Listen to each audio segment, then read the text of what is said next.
Hello and welcome to the Planning Commission meeting for May 12th, 2026. Please rise for the Pledge of Allegiance. Pledge allegiance to the flag of the United States of America, to the republic which stands, one nation, under God, indivisible, with liberty and justice for all. City Clerk, may we please have the roll call? Commissioner Fung, Present. Commissioner Linskog, Present.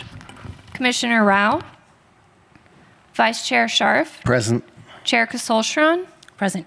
For the record, Commissioner Rao is absent. Okay, then thank you very much. We will move to the approval of minutes. Agenda item 1, approval of the April 28th Planning Commission minutes. Do we have a motion? Sure. I'll move that we adopt the minutes as submitted. Second. Thank you. City Clerk, may we please have a vote? Commissioner Fung, Aye. Commissioner Linskog, I abstain. Commissioner Rao is absent. Vice Chair Scharf, Aye. Chair Kasolshran. Aye. The motion carries with Commissioner Linskog abstaining and Commissioner Rao absent. Can I ask, we can vote with our lights, right? Yeah, I was Because wondering about that. Commissioner Rao's not participating remotely, he's absent. Yeah, I think that's correct. Until he joins, you can vote your lights. Okay. Okay. So we have no postponements, so we'll move to oral communications. City Clerk, do we have any oral communications? We have one speaker in person, Kathy Helgerson. Welcome, Kathy.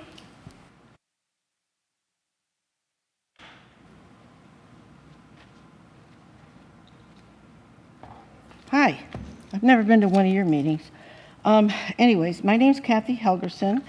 I live at 20697 Dunbar Drive, and I have been a citizen of the city for probably about 47 years and counting. The reason I'm here is, and that no one else is here, I'm here. Okay. Unfortunately, I live on 20697 Dunbar Drive, which is on the other side of the wall of Banley Drive. And once they start building these houses I'm on sorry, Banley Drive, is this oral communication? oh, yeah, what I wanted Yeah. to tell you where I live. Right, You don't want to know where I live? This item is going to be on, On the next the one. agenda. Okay, so then I'm going to go down to the major residential project list, which you're all familiar with, right?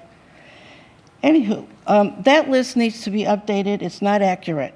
And it goes to the State Senator, District 13, Josh Becker's office.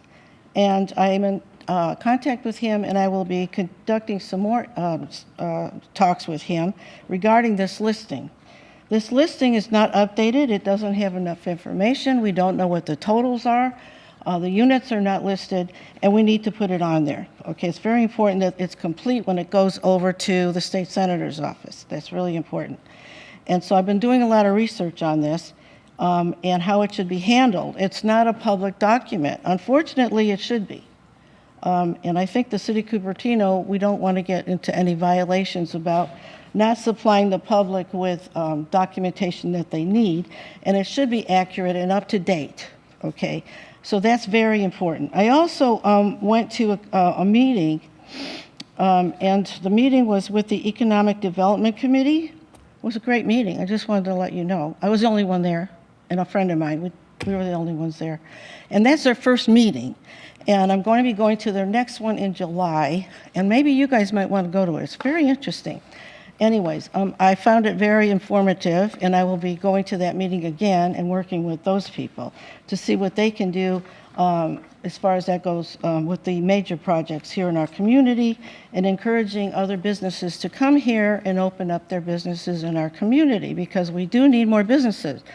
And there's a lot of things, a lot of businesses have left Cupertino, and I'm very upset about that. And that's just another topic that I probably will want to bring before your committee, because we have to encourage them to stay here, okay? Even though they have to be moved to another location, they should be able to stay in our community and encourage them. And Staples was one of those places.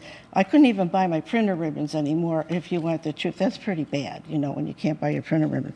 So anyways, that was a great store, and the people that worked there were very friendly and nice, and they lost their jobs. Now, a lot of these places, they're losing their jobs. Thank you, Kathy. That is your so time. please try to do something about that. Thank you. Thank you, Kathy. Our next speaker is Jennifer Griffin. Welcome, Jennifer.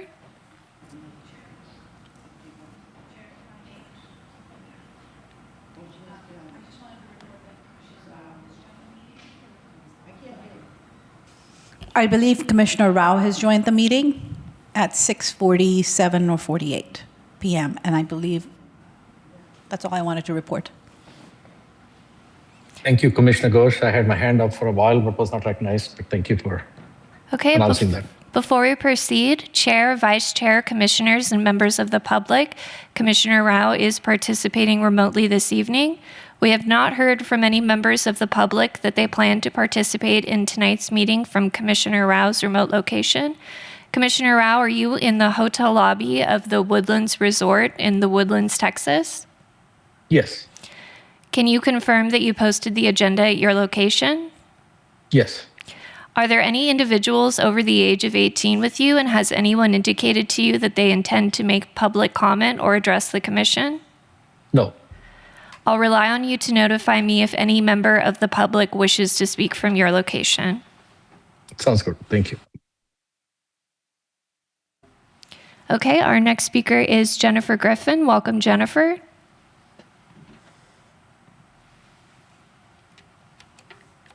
Yes, thank you. This is Jennifer. I'm just going to throw in there that I was confused about 2 minutes ago because I'm not blaming anyone, but I thought I was supposed to go and there was no mute or unmute that came up. So I understand now.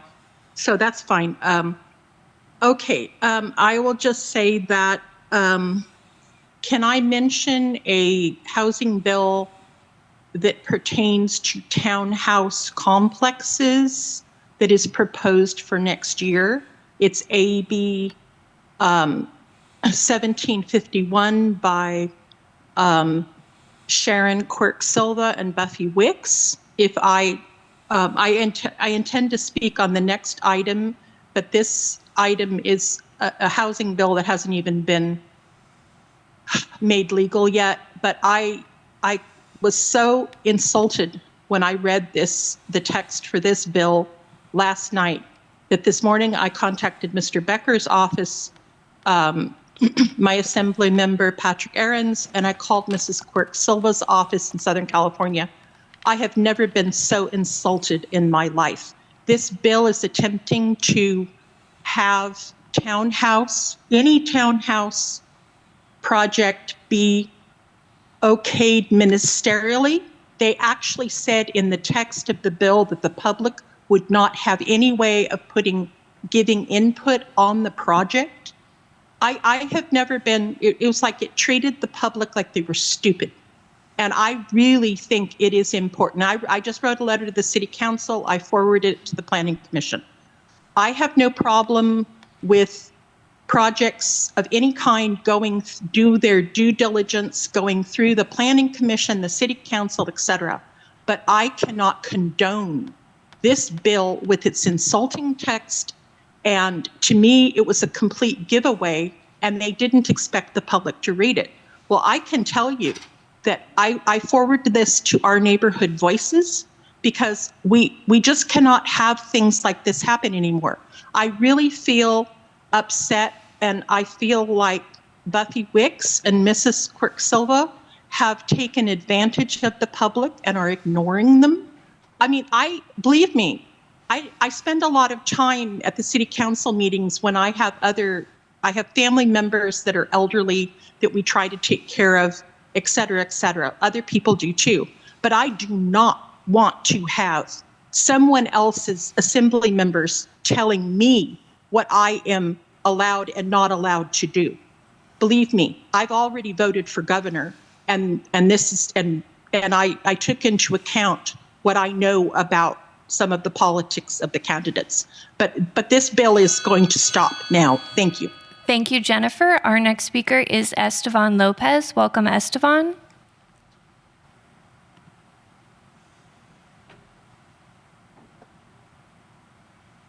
Good evening, Chair and Commissioners. My name is Esteban Lopez. I'm a research analyst with the Bay Area Council.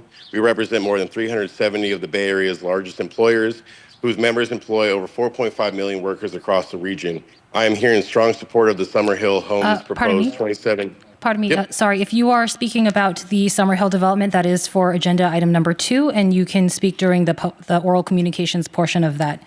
I am so item. sorry. Sounds good. Thank you. Thank you. We have no speakers in person and no hands raised on Zoom, Chair. Great. Thank you very much, City Clerk. So then we will move to the public hearings portion of this meeting. Agenda item 2 is to consider a residential project on 10268 Banley Drive with 27 three-story townhomes, including 5 affordable units. And so I will now open the public hearing. Before we move to the staff presentation, may we please have ex parte disclosures? I will start with Commissioner Rao since he is remote. Yes, I met with the applicant and I reached out to the Garden Gate homeowners, but heard back from nobody.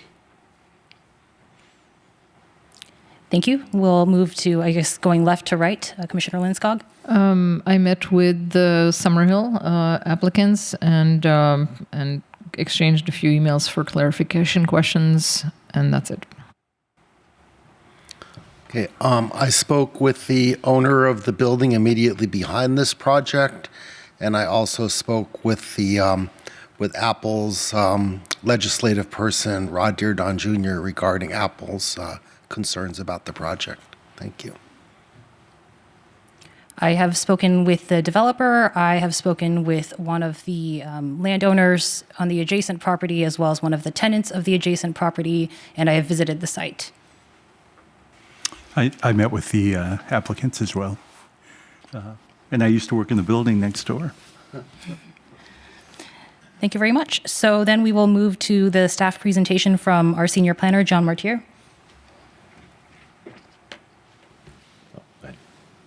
Good evening, Commission. Thank you so much. Pew Ghosh, Planning Manager, and with me I have John Martier, who will be making the presentation tonight as the project manager for the project, and we're here to answer any questions that the Commission may have. And I understand that the applicant has a presentation after. All right. Thank you, Pew, and thank you, Chair, for the introduction. Yes, I'm John Martier, Senior Planner in the city's Community Development Department, and I've been the project manager of 10268 Banley Drive, also known as Summerhill Homes 3, since its preliminary review days. So as the agenda item was read, again, it's really just to consider a residential project with 27 three-story townhomes, which will include 5 affordable units on an existing commercial office building on a 1.55 acre site. The applicant is Summerhill Homes. A little bit of background. This is a exhibit that's taken from the staff report directly. As you can see that the 1.58 acre site on Banley Drive is highlighted in a red dotted square right there, just in between Mariani and Lasneo on the east side of Banley. It's zoned PCGML Res, which means that uses that are general commercial, light industrial, and residential are allowed uses in this area. And it is a mix of uses, although most of the properties surrounding the site are of commercial office. You do have a church that's kitty corner across the street, as well as a single family home development within the mixed zoning district. R1 uses are within 400 feet of the site, just on the other side of those commercial office developments across the street, as well as medium density housing, duplexes and triplexes. I believe also fourplexes within the R3 zone, just southwest of the site. It falls within the North De Anza special area of the general plan, as well as a North De Anza conceptual plan, which is a planning document approved by City Council in the mid-1970s that primarily focused on off-site street design for landscaping and sidewalk design, as well as interconnectivity between the parcels within this area. The applicant has submitted an SB 330 application in July 2025 and submitted the formal application in November 2025, well within the 180 days as required by law to vest the project under SB 330. The site does, as mentioned prior, that within a planned development zoning district, which means that any residential development would default to the R3 zoning regulations, as this one is.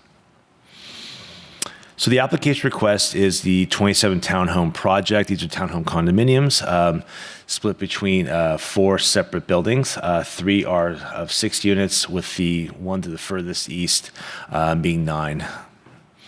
3 of the 5 BMR units are going to be median income. 2 will be deeded to moderate income, and because the 20% calculation came up to 5.4, our BMR manual does allow that 0.4 units to be paid in lieu. So the resulting density of the site is 17.41 dwelling units an acre, well within the 25 dwelling units an acre, allowed within the city's general plan. Again, the 3-story the 3-story buildings range from 2,120 to 2,822 square feet. And this project qualifies for density bonus. So the applicant is asking for 4 waivers and 1 concession. The first waiver is a front setback. The R3 ordinance requires a 20-foot setback from the property line. They're proposing an 8-foot setback from the property line. Rear setback is required to be 34 feet based upon the standards of the R3 zone, and they're proposing 12.5 feet instead from the property line. A very minor waiver, nonetheless, an objective standard is that within the outdoor parking areas or parking lots, you are required to have a 2-foot planting strip at the ends of each parking aisle. They are foregoing that standard and really proposing around the 5 outdoor guest parking spaces, just a pathway for motorists who park their car and easy access in and out. And further, consistent with the North De Anza conceptual plan area, on auxiliary streets like Banley Drive, a development will be required to have a 25-foot setback from the property line that's landscaped, as well as the landscape area to be 25 times the width. I think I'm right on that one, Peter. 25 times the width of the parcel. And so it's as similar to the first waiver.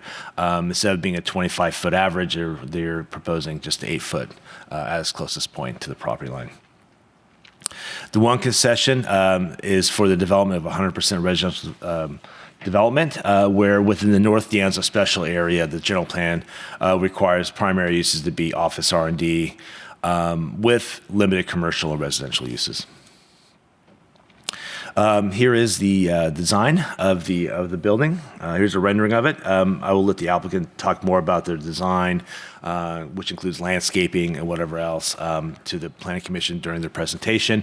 Do note that part of the desk item was a correction to the design that was made as part of the public packet, where a prior rendering was added, not this one, which is most current, but the plan set that the Planning Commission got directly does include all the correct sheets, including this rendering right here.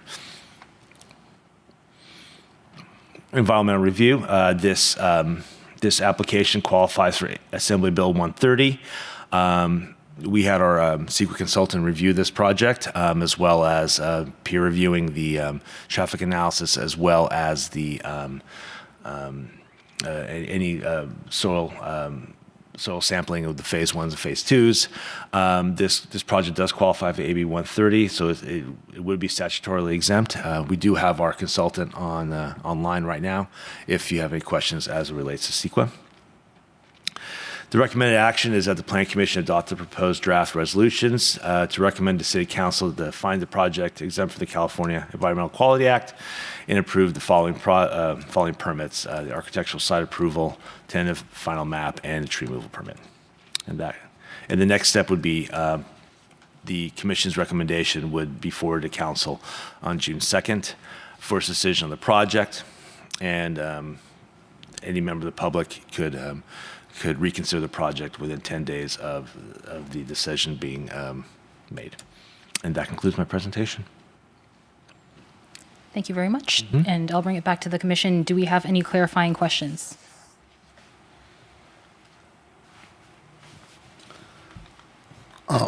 What was this building used for in the past? Was there ever any manufacturing done there? I don't recall. I know in the recent past it's been primarily commercial office. Okay, thank you. I had probably a simple one. We had the benefit, the commission had the benefit of receiving the plan set, so we actually could get more information. Can you summarize for the people for the people who are getting this online? Can you summarize the difference in the rendering? Sure. The rendering that was as part of the agenda packet that the public was shown was mostly had more of a almost like a mission style or Spanish style look to it, where this is more clean, more grays, rectilineal, and more of a modern look. Thank you. Commissioner Owens-Cobb? Can you give us information on who is occupying the existing structure and if any businesses are being displaced?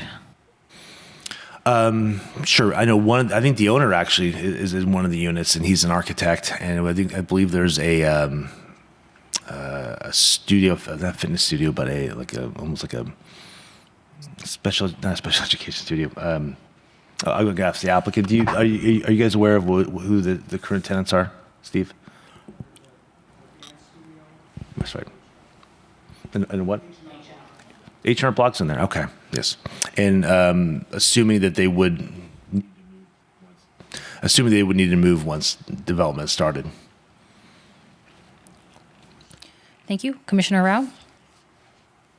Yes. Can staff clarify what is the status of, or can staff clarify what plans are we supposed to be looking at to review this project? I understand the general plan, but there are also certain conceptual plans that may apply. So can you clarify what is the scope of review today? Sure. There's 3 governing documents for this parcel. The general plan, the zoning ordinance, as well as the North D'Anville conceptual plan. Okay. And the North D'Anville conceptual plan is a fairly old document, probably from the 70s or 80s, but it is an adopted plan and therefore is still something that commissioners should consider? That's correct. Okay. And then the findings in the resolutions and or the applicant's waiver requests would counter any requirements from the conceptual plan. Is that the understanding? They have one waiver from the conceptual plan standards, which is the landscape setback along the front. Okay, so are we then saying that the project is compliant with the conceptual plan with the exception of that waiver? Correct. Okay, thank you. Commissioner Rao, are your questions answered? Your hand is still raised. I will yield for now, Okay. and I will come back All right. with more questions. I'm sorry, go on, Vice Chair. Oh, sorry, but I hate to nitpick, but in the third slide, they spelled Bandley wrong twice. So maybe you can fix that if you update this presentation. Thank you. Yeah, I had one clarifying question on one of the draft resolutions for vesting tentative map, item G. It reads that no easement or right-of-way exists currently that would be impeded or in conflict with the proposed subdivision. New public access easements will be required to address the policies. So my understanding is that there is an existing easement. So I'm just wondering if this is the correct language to be using to say that none exist currently.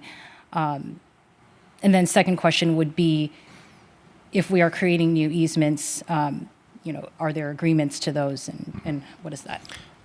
A great question, Chair.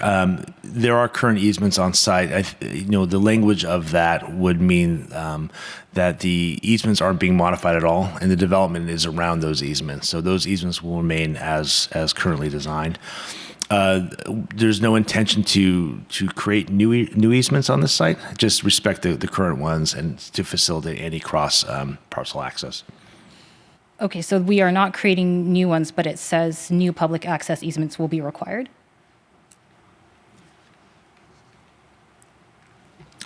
Can you remind me where you're seeing that? It's the letter G on page, I think, 4 of the What's that for what? vesting tentative map approval.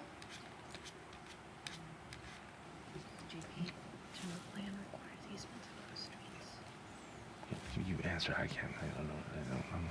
So the land use element of the general plan requires public access easements across streets that are proposed in the development. So if these are streets, then they would require public access easements, and that's what this is addressing to be compliant with the general plan. Okay, so it's referring to just all of the new streets that are being created. Correct. Okay, understood. Thank you very much. Do we have any other questions? Commissioner Rao. Yes. So I'm looking at the CEQA document, and it appears that we are looking to exempt CEQA, but yet there's a CEQA memorandum included. How should we treat that CEQA memorandum? So the notice of exemption or the exemption memorandum essentially justifies the use of the statutory exemption of AB 130. So basically this memorandum is a checklist, and you go through the table and you look at it like a checklist, and they go through and say, well, here's a standard that any development that wants to utilize this statutory exemption has to meet. And so as you go through the table, it demonstrates that the scope of the project site, more importantly, because of where it's located. An example, it's surrounded by urban uses. It's under 20 acres, I believe. It's not enough. It's not on a what do you call Cortese list site. So this qualifies statutorily for this exemption. So part of the table is also the FEMA designation. The project cannot be within a special flood hazard area. Is that right? Correct. Okay. And has that condition been met? All the conditions that would qualify this for this statutory exemption have been met. Okay. And is the project on Bandley Drive? Yes. Okay. Has the project got any relation to East Estates Drive? Any relation to East Estates Drive? I don't believe so. Okay. The table shows a FEMA report that is actually linking to East Estates Drive. The FEMA report, or FEMA, I guess it's called the FEMA flood insurance rate map lookup, is not on Bagley Drive, it's on East Estates Drive. So how should we treat that? Chair, if you could point to which page of the exemption document you're talking about, we can certainly take a look. Page 14. Page 14 and page 12. So page 12 is the FEMA clarification. It's the first row in the table. So my understanding is that it's a live link, and right now the system is unavailable. So when I click on it, it says system unavailable. So I'm not able to confirm the link on page 14. Yes, I've looked at that previously, and it is East Estates Drive. It might be a live map, and so it might be just be zooming to a different part of the city, but it appears to be a live map. No, the address is actually embedded in the link. You can read it there. It's 165 East Estates Drive, Cupertino. You can read the address right there in the link. Sorry, I can't confirm because the system is unavailable right now. My apologies. Sorry, if you look at page 14, footnote 12, the link is right there, and it states East Estates Drive. So I'm confused. Why is staff looking up East Estates Drive for this project?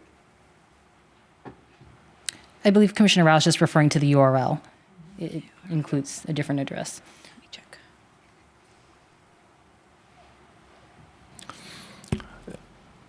while staff is looking, if Alexis or Rachel, who are part of the PlaceWorks team, can look at this link, it's note 12 on page 14.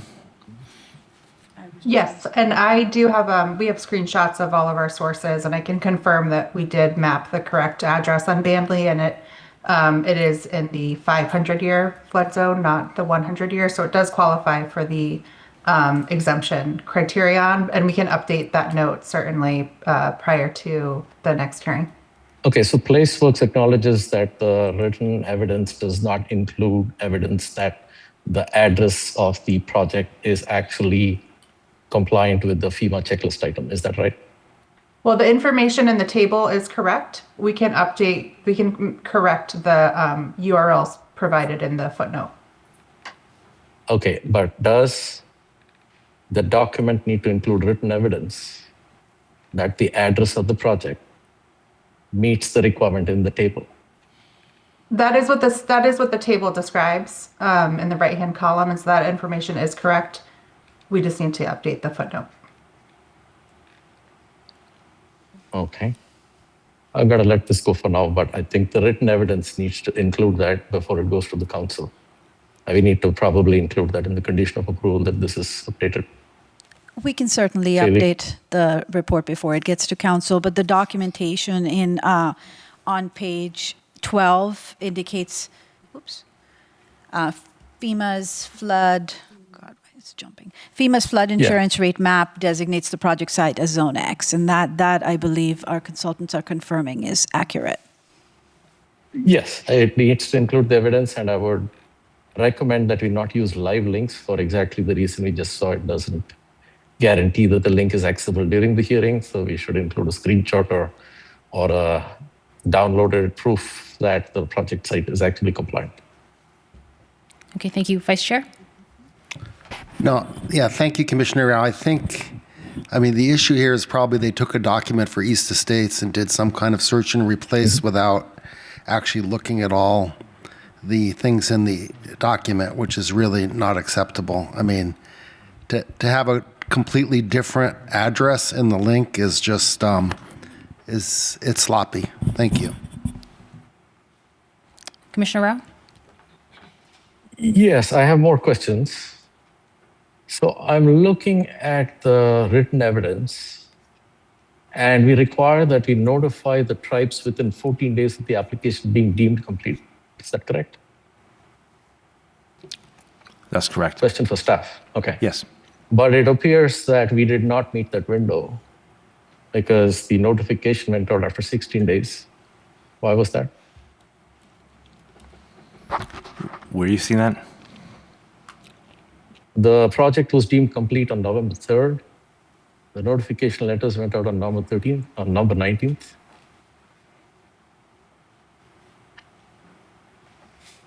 So we missed the deadline. What does that mean? I don't believe we missed a deadline. Okay, I'm confused. So is there a 14-day requirement? I'll defer to PlaceWorks to clarify that point.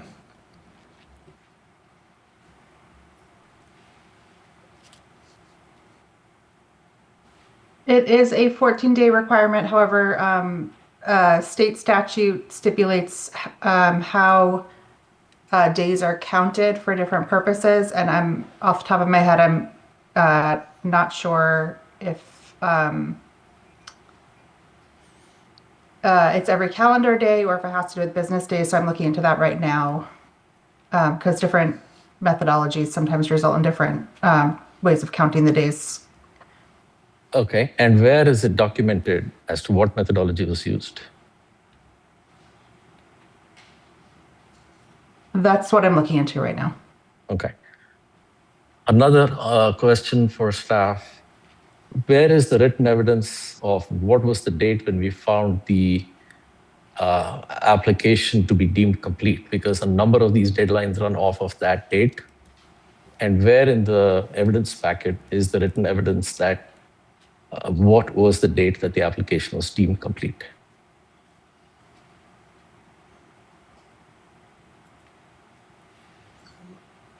Staff's looking that up right now, sir, for you.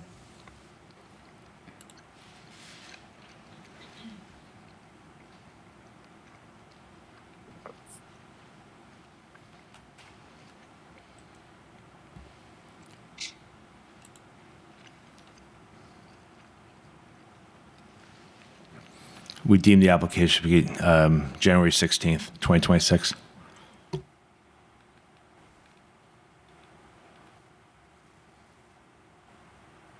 Wait, I'm confused. I thought it was November 3rd, 2025. Is that? Am I wrong?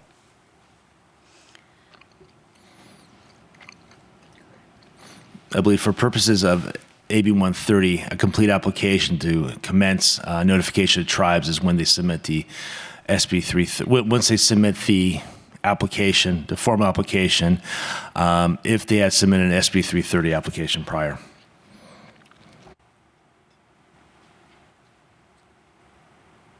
So we notified the tribes on November 19th, but you're saying the application was not deemed complete at that time? So deemed complete for purposes of CEQA documentation is different from deemed complete for purposes of Permit Streamlining Act. Okay, so which one should we talk about when we talk about tribal notifications? The CEQA. And there, in the statute itself, it also kind of ties it back to the date of the application for projects that have submitted for SB 330 pre-applications. So it's a little bit complicated in terms of the timeline. However, the city has not missed a deadline, and November 19th is the date that the tribal notifications were sent out. Okay, so the CEQA deemed complete was November 3rd, correct? Correct. Okay, so I don't understand how we have not missed the deadline. The deadline's 14 days. We did miss the deadline and we were at 16 days. I will let that be. I will move on to the next question. Are these tribal outreach required to document any outcome from the tribal outreach? Yes, we did have some tribes reach back out to us just to acknowledge receipt of the communication, but none requested any type of consultation formally. And for the tribes that we reach out, do we need an explicit confirmation that they have no issues or they give approval? A no response would mean that they'd forego their consultation. Okay, so no response means they expired their deadline to respond. Correct. Okay, because I didn't see any response documented for the Indian Canyon consultation. So is that just, it would be good to just document that no response was received. I will withhold further questions and yield my time. Thank you. Any other clarifying questions from the commission? Commissioner Linskog. Yeah, just to go back to my earlier question, have we had any conversations with the small businesses that are being displaced in terms of helping them find replacement locations within the city? Sure. Our economic development manager, I know, has been on site a number of times to talk with the current businesses and offer his support for relocation. So can I suggest that in the future we include this information in the staff report? Sure. So we don't have to ask? Thank you. Thank you. Any further questions from the commission? Vice Chair. No. So going back to what Commissioner Rao raised, what are the repercussions for us missing that 14-day window? Because it seems like he's correct. I went and looked at the requirement in state law. It's not like 14 business days, it's 14 calendar days. And it looks like we clearly missed it by 2 days. Is there anything we have to do to rectify this?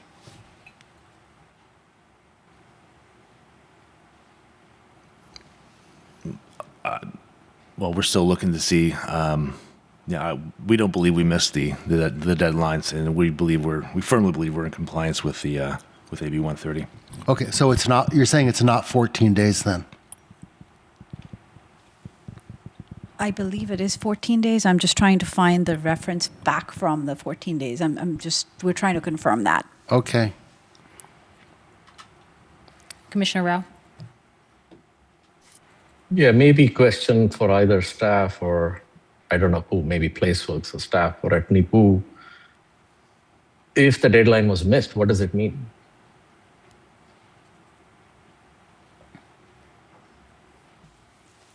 Again, we don't believe we've missed any deadlines, but in terms of hypothetically, if we had missed a deadline, we still have had the tribal notification. There are actually requirements in the state law for standard conditions of approval that would apply to the project from a tribal consultation perspective. Those conditions would be automatically included in the resolutions and the requirements. Okay, so if we miss the 14-day tribal notification window, does it mean that we still have to view this project under AB 130, or is it exempt from AB 130?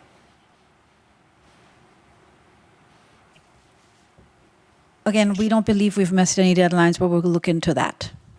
That is not the question to staff. The question is, what is the implication of missing the window? Does it mean the project is exempt from AB 130? That would probably be a legal question that we'll have to look into. Maybe. So, Commissioner, Atney typically can when help. one misses a deadline, then you look to the party who has standing to challenge that action. And that party would be the tribes, and they're no longer here, just hypothetically. But at this point, the belief, the understanding is that the deadlines were complied with, and there's no entity to challenge this secret document. Okay. I will just remind staff that the determination of whether the deadline was missed will be left to commissioners, but I hear and acknowledge what Atney said. Well, can I just clarify? So let's assume if a deadline was missed for this one particular sub-item within the AB 130, would that invalidate the entire AB 130 application? How does that work? Would they just, assuming it was invalidated, would they just redo the entire AB 130 application with all the deadlines met? And then, I assume the results would be similar? Like what exactly are we looking at? We'd have to look into the legal implications of that. We have not evaluated that prospect. Okay. Thank you. Commissioner Rao? Did I have my hand raised? You did. I'm going to lower my hand. Okay.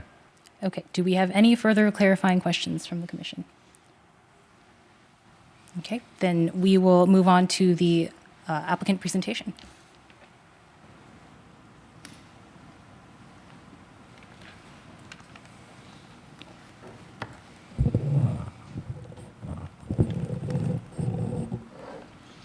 Good evening, Planning Commissioners. My name is Jared Brotman, Director of Development with Summerhill Homes. I'm joined tonight by Steve Bull, VP of Development for the project, Kevin Ibrahimi, Senior Vice President of Development, and members of our design team. We'd like to thank you for the opportunity to present our project to you tonight. For those of you not familiar with Summerhill, we're a local residential builder based in San Ramon. Since 1976, we've built over 7,000 homes across the Bay Area. We truly pride ourselves on the quality of our homes and the communities that we build. We're really excited to bring another thoughtfully designed community to the North De Anza area, which will bring new homes within walking distance of the commercial centers along Stevens Creek, including Target and Whole Foods. The project will also be within walking distance of Cupertino's Memorial Park, Garden Gate Elementary, Collins Elementary, and Lawson Middle School. Before I discuss the project further, I'd like to take a moment to thank staff for their assistance and professionalism throughout the process. In particular, John Martier, for always being on top of it and being able to address questions in a timely manner. We'd also like to thank Luke Connolly in Planning, Jennifer Chu in Public Works, as well as Matthew McKenna and Caleb Flanagan in Santa Clara County Fire. Next slide, please. We're proposing to develop 27 townhome-style condominiums. The project consists of 3 and 4 bedroom units for growing families, which range in size from 1,500 to 2,300 square feet, each of which will have a 2-car garage.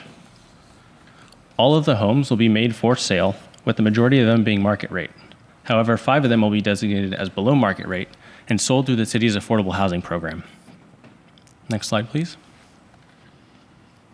We work closely with city staff to develop a project that complies with Cupertino's development standards. In addition, we conducted outreach to the neighboring property owners and tenants to minimize both construction-related disruptions and long-term impacts. Additionally, we're in receipt of an email request yesterday from one of our neighboring property owners. The request includes a list of 8 items to be considered for our project. The items were reasonable and manageable and will be incorporated into the plans and associated project documents. To address the last item on the list, we have included a 7-foot tall acoustic fence in accordance with the city's fencing ordinance. Throughout the Bay Area, Summerhill has a strong track record of transforming underutilized commercial properties into successful residential communities. These projects often serve as catalysts for thoughtful evolution of transitional areas between residential and commercial uses. And although this site was not designated as a housing priority site in the housing element, staff has confirmed that these units to be built can be counted towards the city's RHNA numbers. Next slide, please. We hosted a neighborhood meeting in April of 2025, submitted our SB 330 preliminary application in July of 2025, and made a formal submittal to the city in November of 2025, including a request for AB 130 CEQA exemption. After the project was deemed complete in January 26, we worked closely with staff and the fire department through several rounds of detailed review of the plans and technical reports. Could we go to the next slide, please? The architectural design adopts a contemporary style that fits well with the surrounding neighborhood. Simple shapes, like flat and hip roofs, add visual interest while keeping an overall balanced look. A mix of materials, including stucco, siding, and metal details, creates variety and a polished appearance. Subtle changes in the building form and detailing help reduce the building's perceived massing to one that is appropriate for a residential community in an urban setting. And to maintain the walkability of the area, homes facing Banley will have doors facing the street, with the garages hidden behind the homes. Additionally, the homes have been oriented so that the main windows for the bedrooms and living rooms face towards Banley or back towards North De Anza to minimize the privacy impact to the neighboring uses. Next slide, please. In addition to complying with the state energy code and the city's REACH code, the project will be all electric, and all homes will be equipped with solar panels. The community will include drought-tolerant landscaping, water-conserving irrigation systems, and low-impact design for the treatment of stormwater runoff. Also, every garage will be EV-ready for a level 2 EV charger. Next slide, please. The project will provide several important community benefits. First, it will provide 27 new homes, giving first-time home buyers and families the opportunity to purchase a home in Cupertino. Second, we're proposing to designate 5 of the homes as below market rate to median and moderate income households. And finally, the project will contribute approximately $1.3 million in park fees, $285,000 in school fees, and a surplus of $18,000 annually to the city's general fund from estimated property tax, sales tax, and parcel transfer taxes as confirmed by the city's third-party consultant. We will also be making a contribution to the city's public art program. Next slide, please. Thank you again for your consideration of our project, and we respectfully request recommendation this evening. Thank you very much. So we will bring this back to the commission. Do we have any clarifying questions for the applicant? I'll have one. I'll go first. So you mentioned a 7-foot tall acoustic fence, and I did see that in the plans as well. Yet in the staff report, it mentions an 8-foot tall sound barrier. So what is actually going to be the final wall or fence? So the plans spec a 7-foot fence, and it's considered an acoustic barrier based on the density and the way that the boards are lined up. Okay. Then I suppose this might be a staff question then, because the staff report says 8 feet on the fence. For the conditional approval or in the staff report? In the conditions of approval, yes. Well, there's enough flexibility in there that we can use any type of sound mitigation measure compared to what's there currently, which is, I believe, a 7-foot wooden fence. Okay. And do you feel that a fence is sufficient? I did go to the site and listen to this. I don't know if it's HVAC or generator noise. Do you feel that a wooden fence is sufficient in mitigating that noise, or would something stronger or thicker be more appropriate? Yeah, we have used that type of fencing, and we do feel it's appropriate. Okay, thank you. Commissioner Linscott. Yeah, I just want to clarify. So it's not just a simple wooden fence. That's correct. It's rated per our acoustical consultant's design. Vice Chair? Oh, can you put the slide back up with the, what the neighbors requested for the, Did we have that? you said They didn't have a slide. Oh, they didn't have a slide for that, Yeah, okay. there was an email, and Okay, I we saw the responded to that email, email. okay, thank you. So how do we incorporate that into our motion then? To require all the items that were in that email that the applicant is agreeing to? So we do have a CCNR condition in the ASA that, well, one thing is that it's there's incorporating in the CCNRs will be a notification of neighboring uses. They each when a new homeowner comes in and sign their, I guess, CCR packet, that they would Yes. acknowledge that there'll be existing uses that are non-residential and whatnot. I know if you can feel free to jump in, but the planning commission could be more specific within that condition if there's certain things that you want to see. There were a few things that email brought up. One thing was the easement, the cross easement, which is a civil document that kind of is between the two parties. It allows going over that property line. And so it doesn't necessarily address parking. It does address parking in one portion, but that doesn't pertain to it as it stands today. So if the property owner could put up private signs to ensure that towing would be allowed on that site. So that's not pertaining to this project. That's something that they would do on their own side. There's no change to the easement documents. Like we said, that's a document that the two parties have entered into. No, the other thing that they agreed to was the acoustical wall, which already the applicant is agreeing to do, and there's already a condition of approval in the resolutions. And finally, with respect to the ongoing easement, no changes are being proposed to that easement, so there is no need to have any amendments. And we already have a condition of approval that addresses easements that kind of run with the property. So those were all kind of incorporated into the draft resolutions that have been presented, just not in the form that was in the email, but they're all addressed. Okay, and it shows the existing uses, but the homeowners need to be notified of the possible uses that land is zoned for. And the condition is broad in the sense that it talks about the fact that adjacent uses could be non-residential and not just what they exist as today, essentially. So Right. it could be any number of non-residential uses. So it's an acknowledgement that it may not be necessarily a compatible use that ends up. Right. I mean, I was trying to research this today, and I found an example of a residential community. All of a sudden, they put in a brewery right next to it with outdoor seating and all, and they're complaining how noisy it is, but it was an allowed use of that parcel. And just like these are zoned for residential, commercial, industrial, right? Right, and So- yes, that's right. And then the general plan overall, overarchingly, kind of views this area as a non-residential area with some supporting residential uses. This project happens to be 100% residential use, which we have to allow due to the state Right. laws and bills. But with that said, I mean, any future operation that may abut this use would still have to comply with the city's regulations regarding noise and other Right. things. So that will be evaluated if such a thing were to occur. For the project itself, we're just going to let the future residents know that there are going to be non-residential uses Okay, around thank you. Yes, Commissioner. Oh, sorry.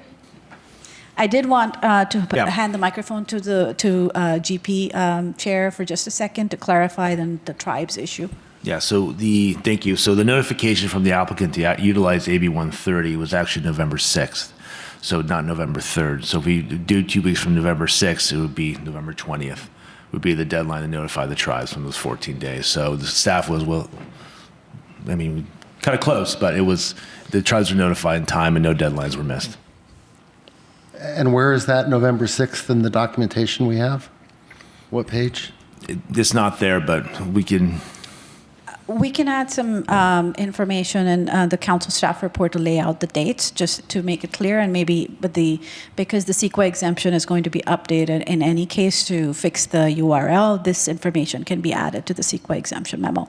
But the date for that request received was November 6th, 2025. Okay, and so just where is the evidence of that? Well, we do have the letter from the applicant, which I can either email or I can. We can send Yeah, that. that would be as great a- to see yeah. before we vote today. Thank you. Commissioner Rao? Oh, Oh, I'm sorry. Yeah. Okay, I guess. Through the chair, I was just gonna say the November 6th date in AB 130 hearings. I think it's important to include written evidence of the dates because all deadlines start with the dates that we are given, and so I believe there is still an outstanding question on whether this project is actually subject to AB 130 if that deadline was missed. Absent written evidence of what the date that staff is claiming, there is no evidence to indicate the 14-day deadline was met based on the evidence in the document. So I just want to be careful that we are not sort of just, because this came up previously in a different hearing involving the same applicant, and we got a lot of backlash after that meeting that commissioners voted based on what was not in written evidence.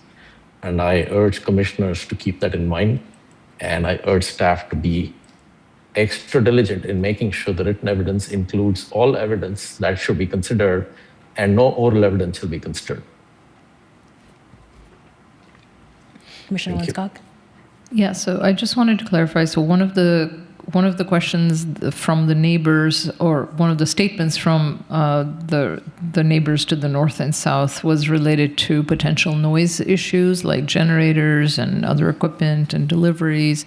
So I just want to clarify that they are still subject to the city noise ordinance. Is that correct? Correct. Okay, thank you. I also had one question around just circulation, looking at this plan, so a lot of cars will be coming in the morning, will be coming into this property to cross over to the office building on the north. And then at the same time, you'll have townhome residents trying to exit the property. Do you foresee that being any sort of traffic issue? Does there need to be like yield signage or something like that? So I've been in that same spot in the morning and in the afternoon during the time business hours. Our traffic consultant has. The volume is really, we haven't found anything to be a problem in respect to the amount of vehicles that will be traveling from the commercial buildings. Okay, great, thank you. Commissioner Rao? Yes, can the applicant or staff clarify what is the width of the road, the driveway inside the project that is either modified or newly being created? What is the width of the road? The inside road is 30 feet. Commissioner Rao, if you could clarify which driveway width you're requesting information on? Any new driveways created by the applicant within the project, what is the width of the driveway? Okay, we'll look that up in just a second. It's 30 feet. Maintains existing 30 feet. I believe it's 34 feet. I think it was in the map. Commissioner Rao, I think I can answer the question. I'm going to kind of ask the question back, but I think you're asking the width of the road on the north side, where it has the big access easement. That's 30 feet, which matches exactly the width of the access easement. The other roads within the development are 22 feet wide, curb to curb. The alleys. Okay, so the North Pienza conceptual plan requires that any driveway within any development project within these properties is 30 feet. Was that a waiver that was included in the findings?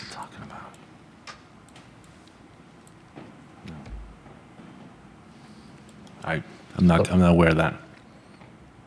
Sorry? I'm sorry, I could not hear the staff response. Well, I don't understand your question. The question was, what is the width of the driveway? I believe the applicant clarified that there is at least one driveway at 22 feet. Is that correct? No, the driveway is not 22 feet. The alley is 22 feet. The driveway is 30 feet. What do you mean by? So the Can you put up the site map? Can you see the site map and you respond to the question? So he's referring to Street B. If you could show the project plan from the applicant's slide.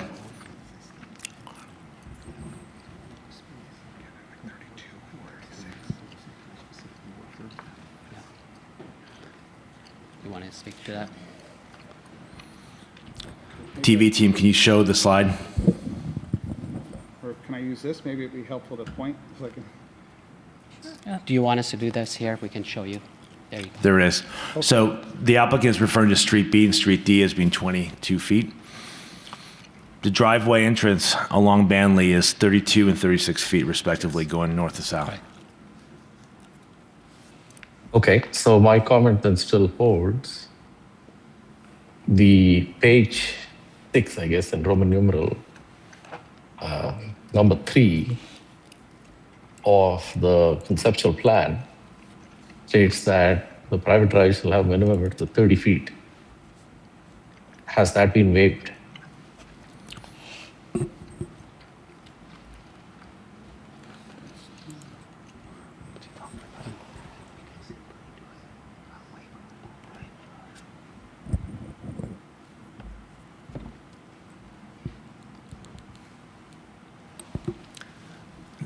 I believe those are referencing driveways that are shared between properties.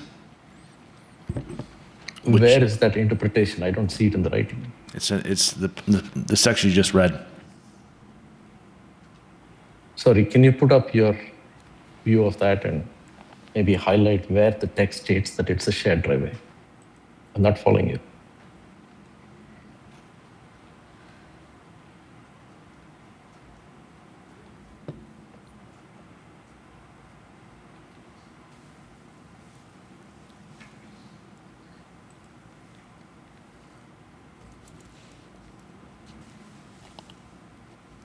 So these are talking about shared driveways that are located between properties for integrated circulation on the block.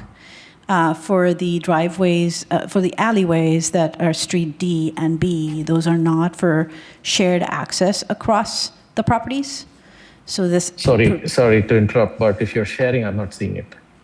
No, I'm not sharing anything. Actually, the language that you referenced, it talks about integrating circulation patterns with mutual access drives. And then it talks about the private driveways for that mutual and shared access would be 30 feet. So Street D and B are not for shared driveways across properties. Hence, they just have to meet the municipal code requirements, and the development does meet those requirements. Okay, but those are two different paragraphs, and the second paragraph talks about private drive. It does not say anything about the previous paragraph, which is, you're right, the mutual access drive. I don't see where it says that the private drive is the mutual access drive. Because it does talk about 10 feet of it would be located on parallel to the rear lot lines of the generally smaller properties that front De Anza, and the remaining 20 feet of the width would be located on the generally larger properties that are located to the west of said generally smaller properties.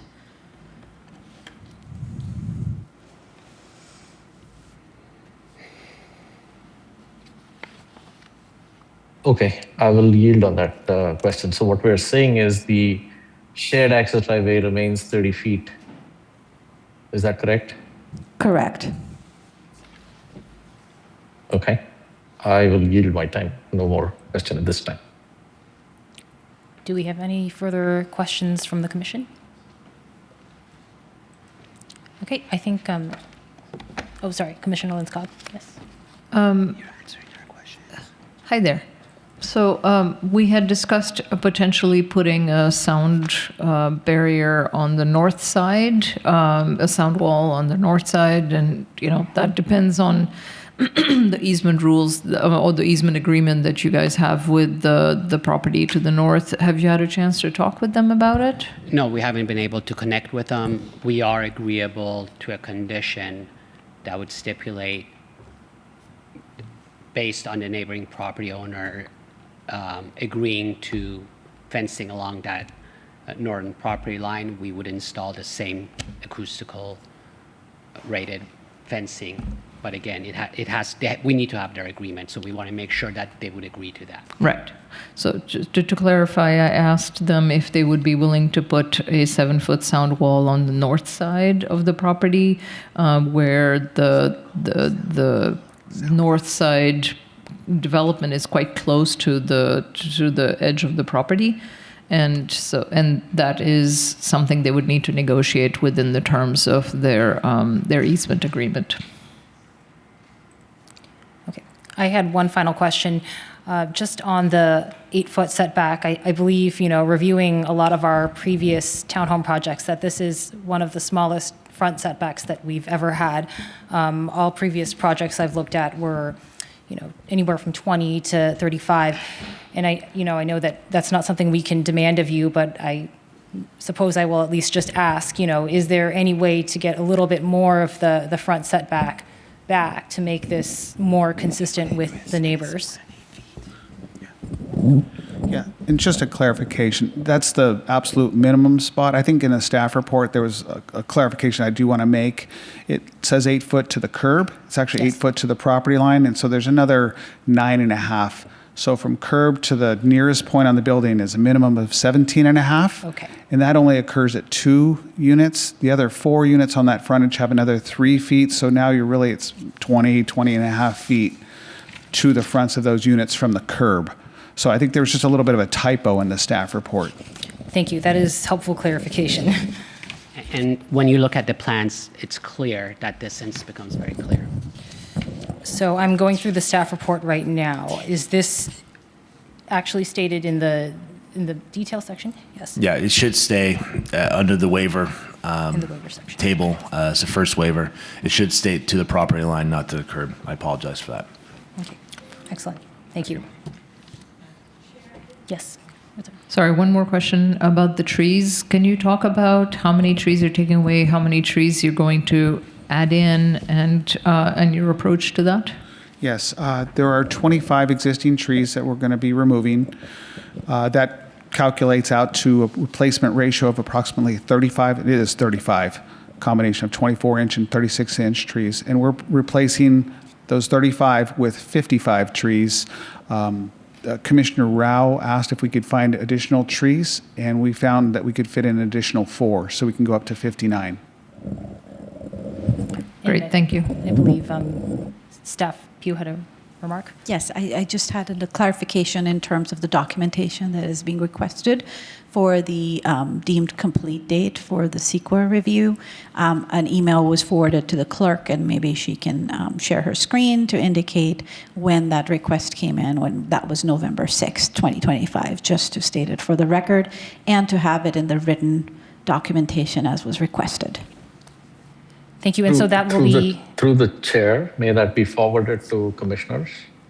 Yes, and Lindsay can share that email on the screen as well for the public to see as well. One moment while I bring that up.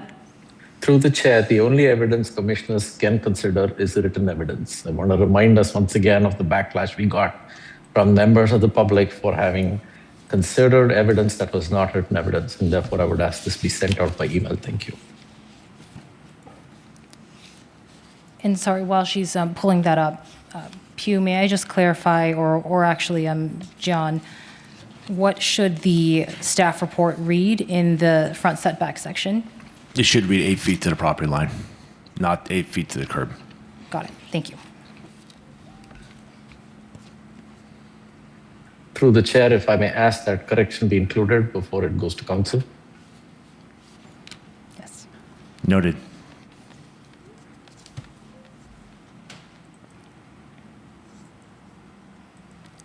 So, City Clerk, are you able to pull that up on the screen? One sec. Okay, thank you. So while we're doing that, can I ask another question? Yes, Commissioner Litzcock. Okay, so we talked about the pedestrian crossing in front. There is a mid-block pedestrian crossing right in front of the development, which is going to see a lot more pedestrian traffic. Because it's right in front. Can you talk to any discussions you've had with the city on how to ensure that the pedestrian safety is accounted for? Yeah, I spoke with David Stillman, the city's traffic engineer, today. He said, yeah, that's a fairly new a flashing beacon that the city installed at that location. So that was the best feature for safety. Okay. Great. Thank you.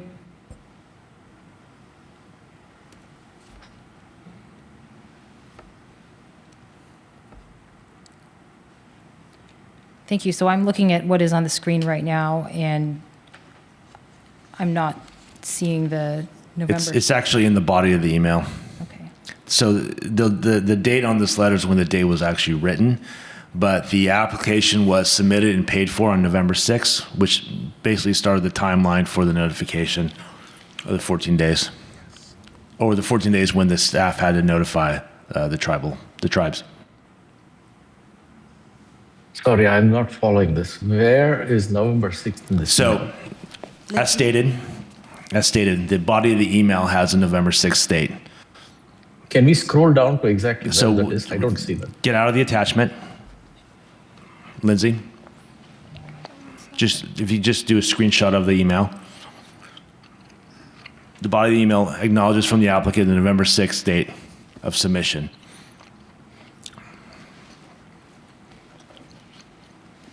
And the email was sent out, or? Still waiting for the email, I guess.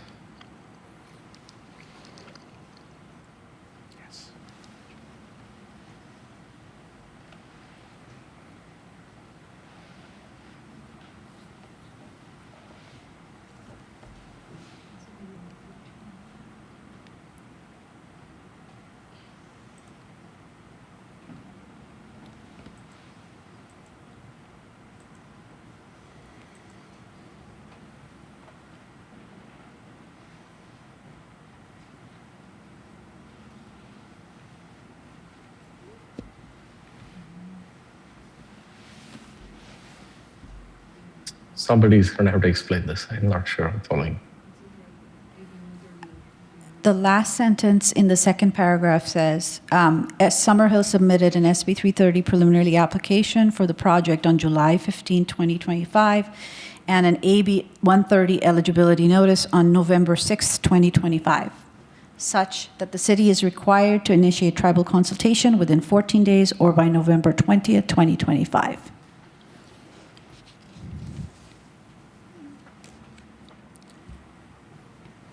Thank you. So I think this should satisfy the question around the date. Do we have any further questions from Commission? Yes. Yes. Yes, through the chair, I would ask the reference to November 3rd be clarified then in that case before it goes to council. And I have further questions. Please go ahead and ask your further questions. Okay, so can staff comment on whether there is an open space maintenance district and whether the written evidence includes that the applicant is signing a written agreement to join the open space maintenance district?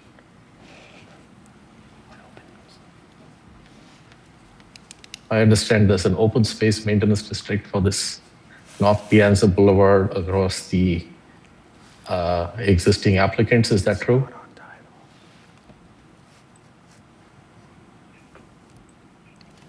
Pew and I are looking right now through the conceptual plan to get the reference.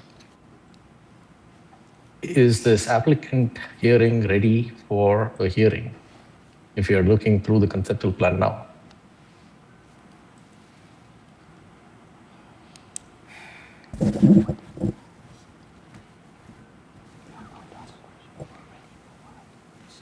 I will leave that question for consideration to the commissioners. Okay. Do we have any further questions from the Commission? Okay, then, City Clerk, may we please have public comments if there are any? So sorry, Chair. I don't think the question was answered. I thought staff was looking through, but they were going to respond. Okay. What is the response? Is there a maintenance district? Does the written evidence include the applicant joining the maintenance district?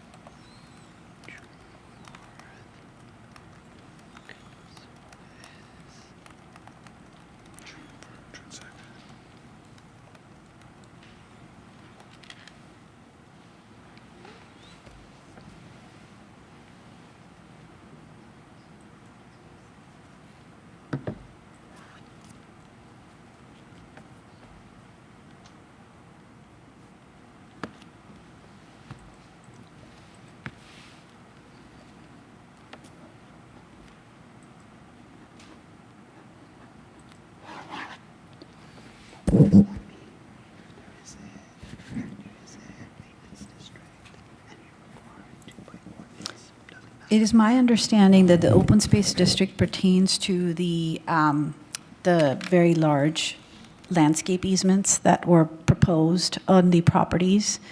And in this particular case, this is, they're asking for a waiver from that landscape easement requirement and are simply proposing an 8-foot setback on the front, and each property would be on its own parcel.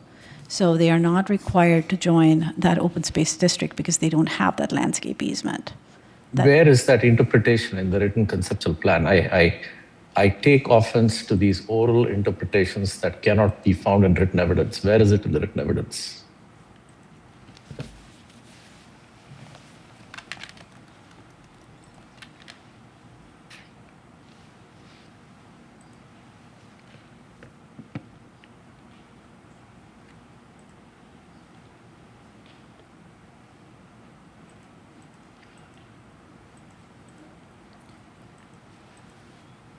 Perhaps if this is something that might take a while to resolve, we can move to public comments first and then, circle back with staff once they have found the answer. That sounds reasonable, Chair. Thank you. So, City Clerk. And thank you to the applicant for patiently waiting. Thank you.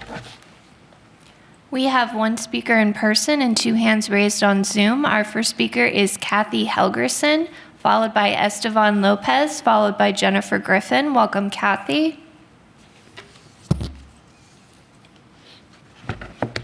Hello, I submitted a letter to all of you. You got it and read it, I hope. Okay. I live on the other side of the wall where Apple Computer has their R&D facility. And at one time, Better Cupertino had fabricated a picture of a 5-story building on the other side of the wall next to my home, the cul-de-sac that's there. It scared the hell out of me. Okay. This is the beginning, and I've seen what's going on Stevens Creek Boulevard. This is the beginning. We are creating a slum. Who is going to monitor these facilities? And then they're going to be sold, and then someone's going to buy them and rent them out, and then we're going to get all these different people in there. Subsidy housing is government housing. They will come in and try to house the homeless. They'll try to house immigrants, migrants, you name it, people from all over the country coming in to our California. And this is why we have a housing shortage, which was created, okay, not by me, by the government. We need to do something, but that's not the solution. I want this stopped. There should be no residential on Banley Drive. It should be strictly commercial. We need our commercial businesses. You're trying to attract more businesses into Cupertino. You're going to have places, you got to have places to put these businesses that you're trying to attract. Look, this is all money. The city's going to earn a lot of money from these builders. Okay, I couldn't even get a copy of their application. The city won't give it to me. I went down to the building department and they wouldn't give it to me. Okay, this is wrong. This report that goes to that goes to our representative, okay, our state senator, has to be, I have to look at it, and I don't have a copy. The city won't give me a copy. Nobody will give me a copy. Things at the city, nobody knows what's going on at the city. This is ridiculous, okay? I want this to stop, all right? Now, if you guys want to talk about how many units, 4,600 units is what our quota is. It can go up to 5,800, all right? And the original bill was SB 330. Okay, I don't know where we are with that. I don't know if we reached the quota. Is that every year there's a quota, a different quota? Are they going to put another quota on? How did they reach the quota? The public is not being told anything, all right, about all of this. And I've just started. This is just the beginning, believe me, okay, because I'm going to be looking into a lot of other things here. All right, I don't really care how many buildings that they've built. And I want to know what's at the other side, behind these buildings. De Anza Boulevard is right there. Are you putting a big wall up? That's going to look really great. A wonderful wall right there. Oh, don't forget, they're going to put some trees up there. Then they're going to get rid of all the trees that are already there. These are live trees. This is ridiculous. We're always cutting trees down, putting more trees in. What kind of government is this? This is crazy. What kind of city is it? And I'll tell you one more thing. You're going to have to hire more sheriffs. Kathy. If you keep bringing more people in here, you will have to hire more sheriffs. Kathy. Our next speaker is Estevan Lopez, followed by Jennifer Griffin. Welcome, Estevan.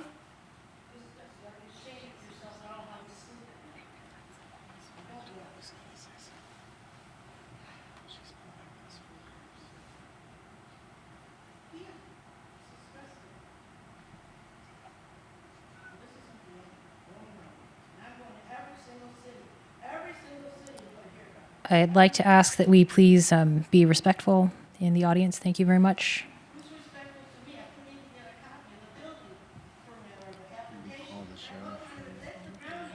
Should we?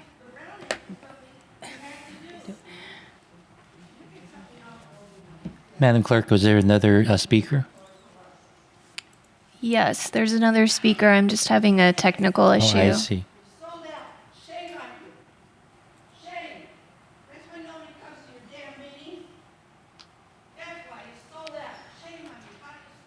We're having a technical issue with our next speaker, so I'm going to go ahead to the next speaker, Jennifer Griffin. Welcome, Jennifer.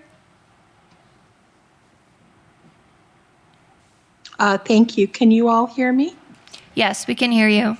Okay, thank you. Thank you to the staff and to Summerhill for a good presentation. I will say I'm normally there in person, but I wasn't able to come tonight. But I am following on Zoom. And first of all, I wanted to say I didn't see any advertisement of community meetings for this project, and I know that the city had said that they would start having community meetings advertised. I noticed that you said there was one in April of 2025, but we've had 9 of these SB 330s. So I think we need to start out and make sure that we have community meetings on these. I'm scared to death. If this was a year from now and we had that Buffy Wicks bill, which is not going to allow public input, we would have no way to even know what was going on. So I'm really kind of scared and concerned about this. We need to do better. The other thing is I would much prefer the Spanish architecture. This architecture is extremely stark, and I don't think it fits the character of Cupertino. I really hope we're not going to have any red or yellow or green on the buildings, because I find that I would not buy, believe me, I would not buy a townhouse if it was in a building that had, I would call it uncharacteristic of the architecture in Cupertino, and there is some lovely architecture in Cupertino to respond to.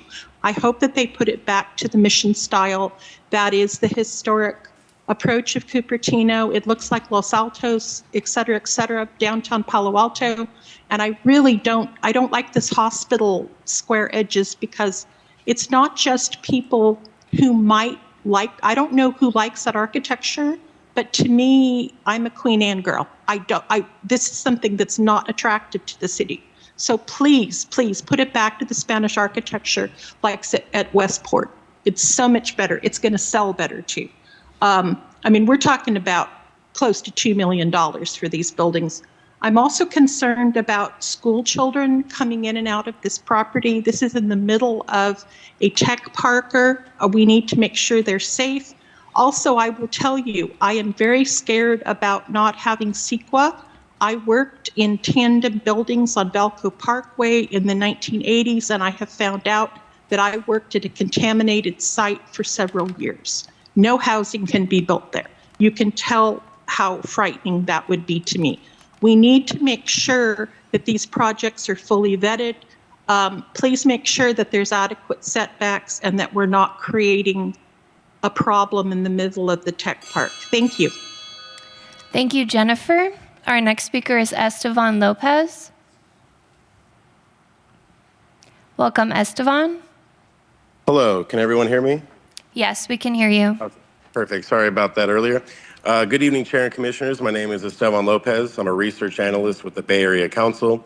We represent more than 370 of the Bay Area's largest employers, whose members employ over 4.5 million workers across the region. I'm here in strong support of the Summerhill Homes proposed 27 townhomes at 10268 Bandley Drive. The National Association of Realtors reports that the median age of a first-time homebuyer is now 40, up from the age of 28 in 1992. First-time buyers are just 21% of the market, which is a historic low. Here in Cupertino, the median home sale price hit $3.4 million in March, which is up 16% year over year. That math does not work for the next generation of Cupertino families. Our region's housing shortage is immense, and no project is too small to help. Banley Drive is exactly the kind of location we should be building. It sits inside of an office park surrounded by Apple facilities with thousands of jobs in walking distance. Stevens Creek and Deanza Boulevards are under a half-mile away, with a Target less than a quarter-mile away. William Ferrier Elementary, Lawson Middle, Cupertino Memorial Park, and the Quinlan Community Center all sit within a mile.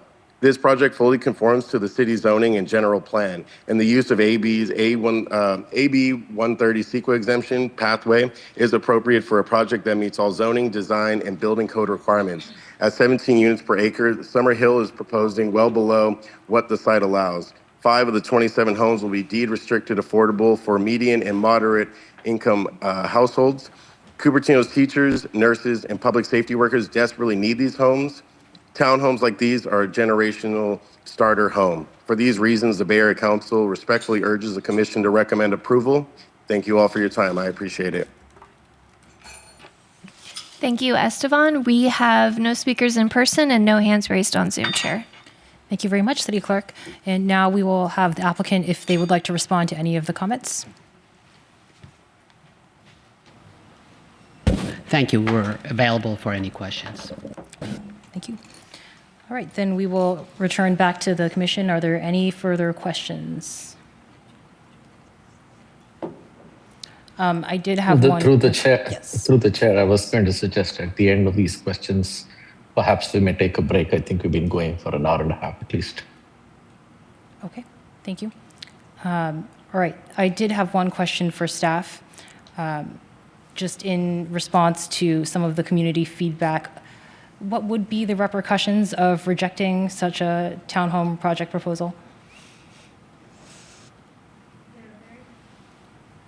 There are very specific findings that the city would have to make under the Housing Accountability Act, which pertain to a specific adverse impact to health. And those findings are very particular, and we can actually pull up those findings for the commission to look at to determine whether it can make those in order to deny a project, any kind of housing project, essentially, that provides 2 or more units. Okay, thank you. Are there any further questions? Commissioner Rao? Yes. So, am I missing a transportation demand management TDM, or was that not included? And if not, why not?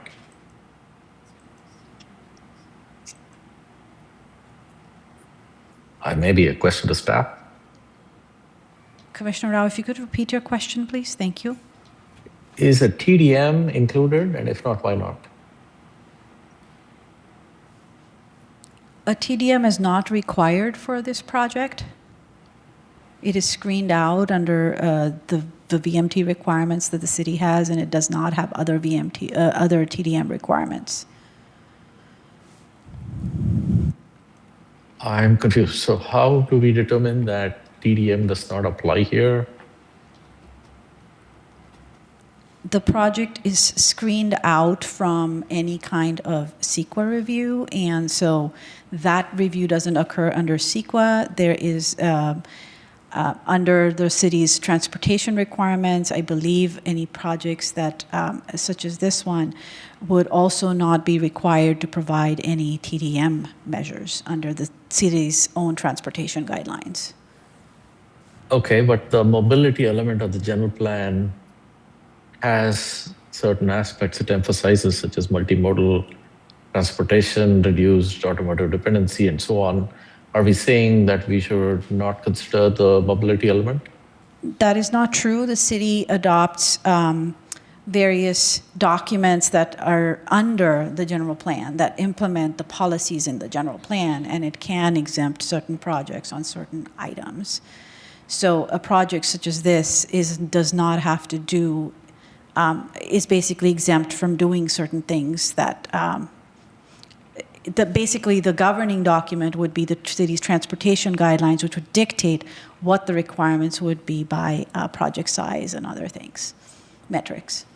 Let me ask again. Does the CEQA exemption exempt consideration of the mobility element? The CEQA exemption, yeah, essentially, as far as CEQA goes, yes, we cannot require anything under the CEQA side of things on the No, transportation. that was not the question. The question was, are commissioners being told to ignore the mobility element? No, we're basically saying that we have found that the project meets all the requirements of the city's regulations with regard to transportation for this project. Which finding in the resolution talks about the aspects in the mobility element involving reduced automotive or automobile dependency and multimodal transportation? There isn't a finding that the city specifically has for that. Okay, so is it then reasonable to include as conditions of approval a TDM? I don't believe so. Okay, why not? Because the project is screened out of the CEQA requirements and meets all the city's other requirements as it pertains to transportation. It does provide bike parking. The questions arise from the mobility element, not from CEQA. I don't understand why we keep talking about CEQA. I've asked whether the mobility element can be considered or not. In general, yes, but the implementing documents are the city's transportation requirements otherwise. So from a policy perspective, yes, the city does encourage TDM and requires those things, but the implementing documents are the city's municipal code and other requirements which this project meets. Okay, I will ask my commissioners to see if you believe a TDM is warranted here. The mobility element as well as the transportation master plans both are options unless it was explicitly waived for some reason. I had to take issue with the interpretation by staff on this matter, unless there is something I'm missing on whether mobility element should be ignored. Commissioner Linscott? I'm just seeking some clarification. So, Commissioner Rao, you're saying that in the mobility element, it says that a TDM is required to be done on every development in the city? And if so, can you point to that page? No, that's not what I'm saying. What I'm saying is the mobility element emphasizes certain aspects around transportation, and I do not see this project resolution addressing any of those aspects as far as addressing reduced demand around transportation. How do we reconcile some of the aspects of mobility element to particularly the reduced guest parking on this property? Why should we not, for example, require a TDM to address the project given its severe shortage of guest parking? Again, this is consideration for commissioners. You may choose to ignore it. You may choose to consider it. Through the chair, just a correction. The municipal code for townhome developments requires only one parking space per unit, and this project far exceeds, more than doubles the amount of parking that's required. They're providing 2 parking spaces per unit plus an additional 5 for guest parking spaces. Guest parking spaces are not a requirement for townhome developments. And they're also including a bike parking in every garage, which I think is not required. So I guess I'm a little bit confused because it sounded like Commissioner Rao was saying that the mobility element requires all development, requires a TDM, but I don't remember seeing that in the... That's not, through the chair, that was not what was stated. What was stated was, why should we not consider a TDM given the shortage of multimodal and automotive facilities on the project, given 5 guest parking spaces? While I hear what staff is saying about the number of parking per unit, that is besides the guest parking issue. Through the chair, I think this project might also be eligible for certain state benefits on parking reductions. And I see that Assistant Director Connolly has stepped in, and maybe he can support. I just want to try to resolve this. Transportation demand management is done as a mitigation measure. Projects that are exempt from CEQA have nothing to mitigate at all. So you cannot require something that is inherently a mitigation measure for a project where the state has weighed in saying there are no mitigations required. This project meets AB 130. It would be arbitrary to apply TDM measures for something where there's no basis to do so. So I just want to be clear about that. And parking is not a CEQA issue under any circumstance. And I want to thank staff for that clarification. And Chair, perhaps is a good time to close the public hearing, bring this back for the commissioners to deliberate. Maybe you can start with a motion to frame your discussion. Yes, thank you, City Attorney. Thank you, Assistant Director Connolly. Commissioner Rao, does this resolve your concern? I think we are ready to. I am not sure because the mobility element does talk about a strategy to reduce demand. The strategies I'm reading verbatim. The strategies in this element seek to reduce demand of the city's infrastructure through careful use of land use planning, encourage alternative mode of transportation, utilize best practice in TDM and TSM. And so I hear what staff is saying, that TDM is a mitigation and there is no mitigation when CEQA is exempt. And where is that written evidence that TDM is mitigation? Again, there's a lot of verbal interpretation. Maybe we can benefit through written evidence that states that what is in the mobility element that references TDM cannot apply because it is a mitigation. Where does it say it's a mitigation? Well, Commissioner Rao, I think it was established that the TDM is not something that we can demand. I suppose if you wanted to make a motion yes. Through the chair, where was it established? How is it established? Where is the written evidence that was established? If I may, Chair, the other part is this is a housing project. The only metrics that we can review this against are objective standards. The project meets those objective standards. So a requirement that says the applicant shall implement a TDM program, we don't know what that program might have. If the city had an adopted ordinance that basically said any townhome project that blah, blah, blah, blah, blah meets these requirements shall provide X, Y, Z and lists out what those standards are, that could be applicable to a housing project. In this particular case, this is would be an arbitrary requirement to establish a TDM program, and there's no threshold to require that as a condition of approval. And so is there a finding that states that to that effect? That absent an objective that is SB design? 330. So if a project is exempt from CEQA, you can't even consider VMT, is that true?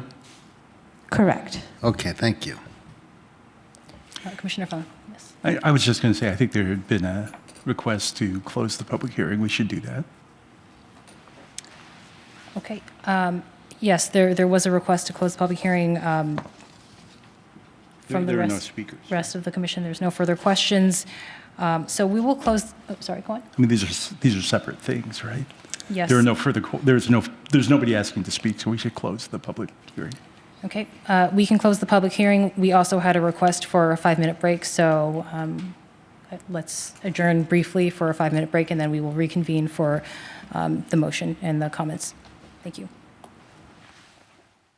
All right, thank you very much. So we are reconvening to now move on to a motion. Do we have a motion?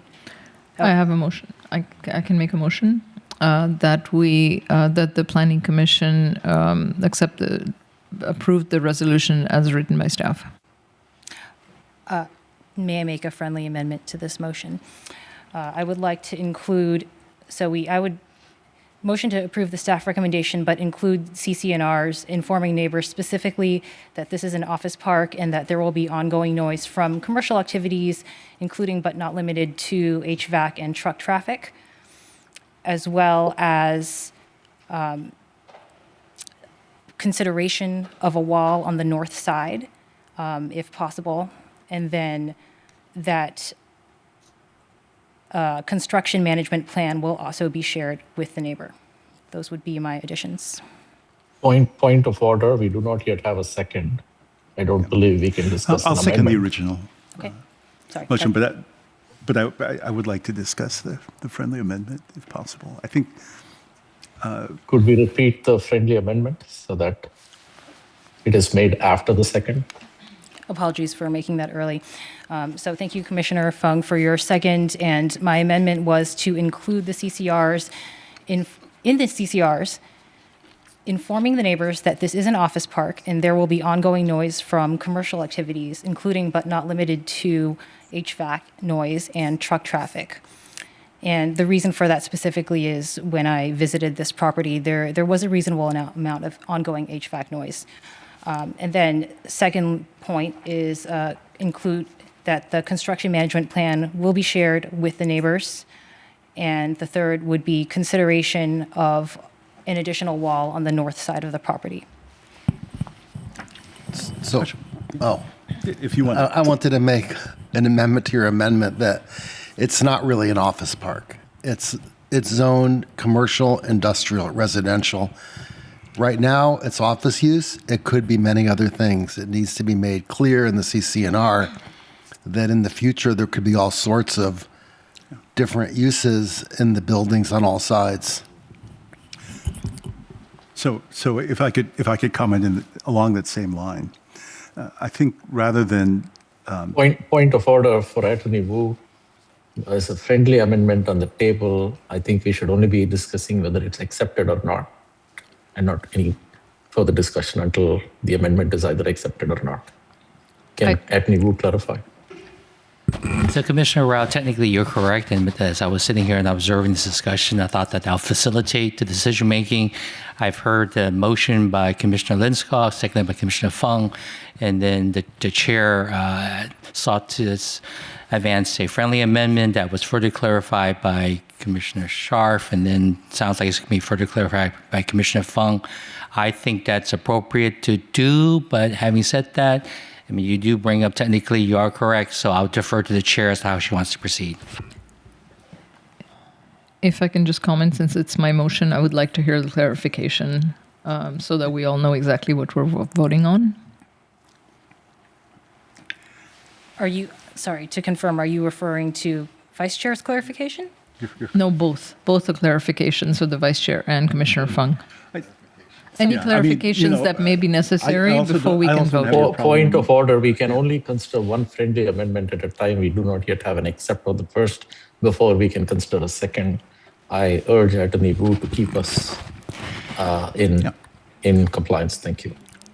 So at this point, I'm going to recommend that we have the original motion that's been seconded by Commissioner Fung, and I'm going to ask the chair to restate your friendly amendment in light of what you've heard from Commissioner Scharf.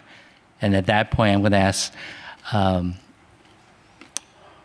Commissioner Linskog to see whether she would accept that friendly amendment, and ask the seconder whether he would accept. And if the seconder, which Commissioner Fung, has further clarifications, then he can seek that just for a process. Okay, thank you for clarifying, City Attorney.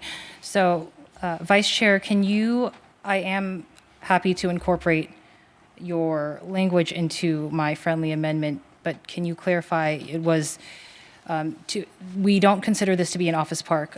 So perhaps the language is actually just not even classifying what kind of an area this is.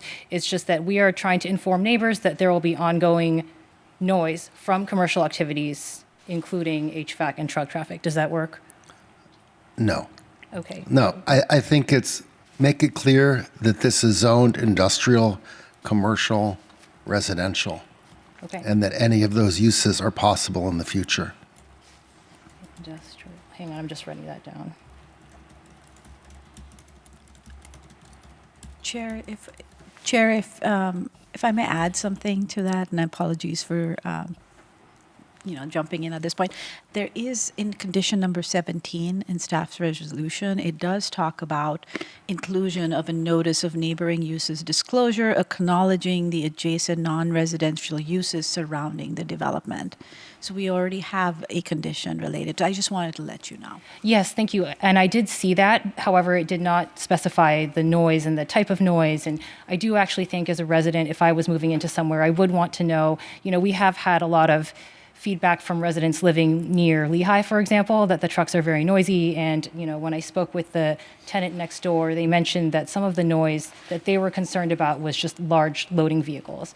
So I think if we just add the specific types, it would just be probably And those details will be included in the CCNRs. They're just not included in the condition of approval. So that language will be reviewed and approved by the city before it gets included in the CCNRs. Okay, so the CCNRs would specify the type of noise? Correct. That is usually what we do is, this is just here's what you're going to do, but the details of what's in there, and if the commission wishes to specify something, feel free and we can add that in as well. But our thoughts were we were going to address the issues with this. This was just the introduction for how we get to it. The details of what we get to would be hashed out when we review the CCNRs. Got it. Thank you very much. Yeah, I think since we have had a reasonable amount of feedback from the surrounding landlords, tenants, that it would be good just to be extra clear about this. So I would like to add that amendment. So now what I have is ensure that the CCNRs inform neighbors that this is zoned industrial, commercial, and residential. Any of those uses may be possible in the future, and there will be ongoing noise from commercial activities, including HVAC and truck traffic. Point of clarification. Yes. A CCNR is a perpetually long-lived document. Construction is prior to the properties occupied. I see no correlation between construction and a CCNR. I'm confused. Having been an HOA president myself, You're not speaking about construction, right? You're talking we're about talking long-term. about a CCNR. Yeah. Yes, thank you, Commissioner Fung. I am talking about for the residents that move into this completed project, the ongoing noise that they would experience living there. Sorry, I thought I heard construction traffic noise or something. No. So if you go to the property today and you just, spend a few minutes there, you will hear HVAC noise on the south. Could the chair put up if you are reading, could you share screen so we can read the motion that is being considered right now? Because I thought I heard construction and traffic noise or truck noise. Maybe I heard wrong. I see. Since I'm not signed into the Zoom, perhaps it might be faster for me to just email it to City Clerk. So let me just. Can the chair clarify if construction and truck noise was mentioned or I heard wrong? I heard delivery trucks. I did not specify what type of truck. I'm going to email this to the City Clerk really quickly, and that can be posted. Point of clarification, we have trucks everywhere with every project. This is a somewhat unique condition. Why is this unique to this property versus all of the other projects we've had? So this is to ensure that the neighbors are comfortable. This is the first residential use that has happened in this area, and the neighbors are very concerned that there will be complaints about all the types of activities that happen on an ongoing basis. There is Apple to the south and north, I believe. So we are just trying to. Point of clarification. What objective design standard allows for that? I'm sorry. What do you mean an objective design standard?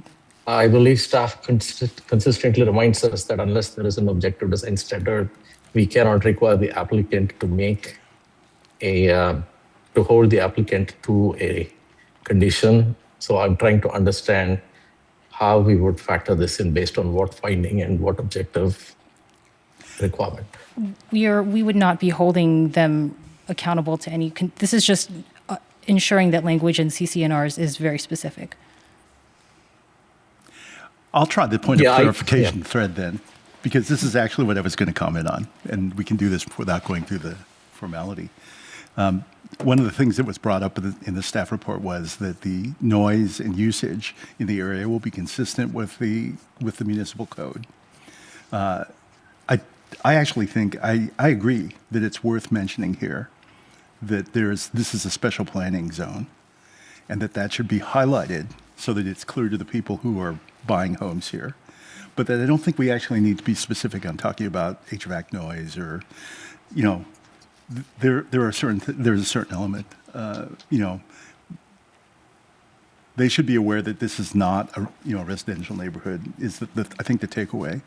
And would also agree, Commissioner Scharf's comment really was there are a set of things which are allowed here. These are allowed because it is a special zone, a PC, which included industrial, and that's the one that I think people would be worried about. There are people. The concern that's raised today is I have loading equipment in my business, and I don't want to have to shut that down because people moved into this place later. I think that as an office use, most people would probably not complain. People could easily complain if we're industrial, if somebody had a small manufacturing facility there.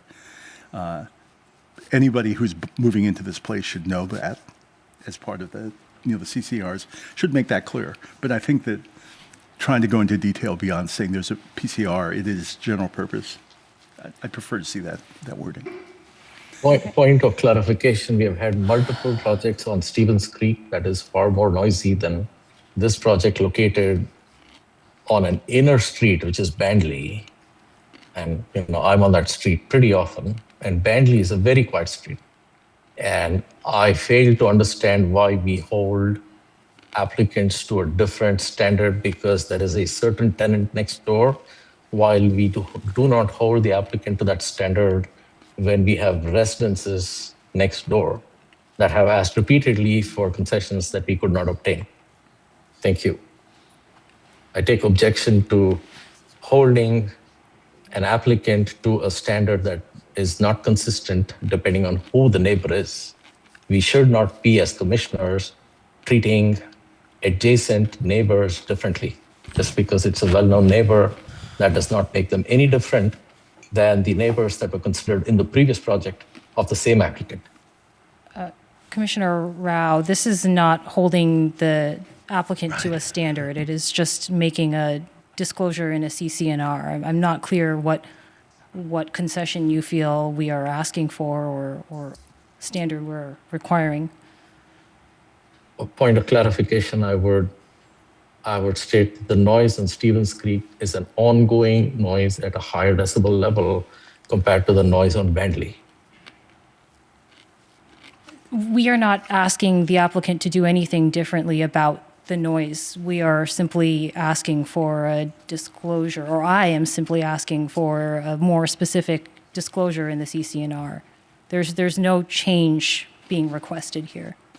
I'm just pointing out to the chair that we're using different standards based on who the neighbor is, and I think we should hold ourselves to a higher standard than that. I will let it be. Thank you. So just for clarity of the record, I'm going to recommend at this point that the original mover withdraw your motion and remake your motion, and then ask for a second. And then we can ask for, if that doesn't cover the intention, then we can ask for then we can let someone else make a friendly amendment, just so the record is clear. Okay. And before I do that, I just want to comment. I think what the chair is looking for is clarity in disclosure, whether it's in the CCRs or anywhere else. So I think if we just use the word, request disclosure, that should hopefully address your concerns.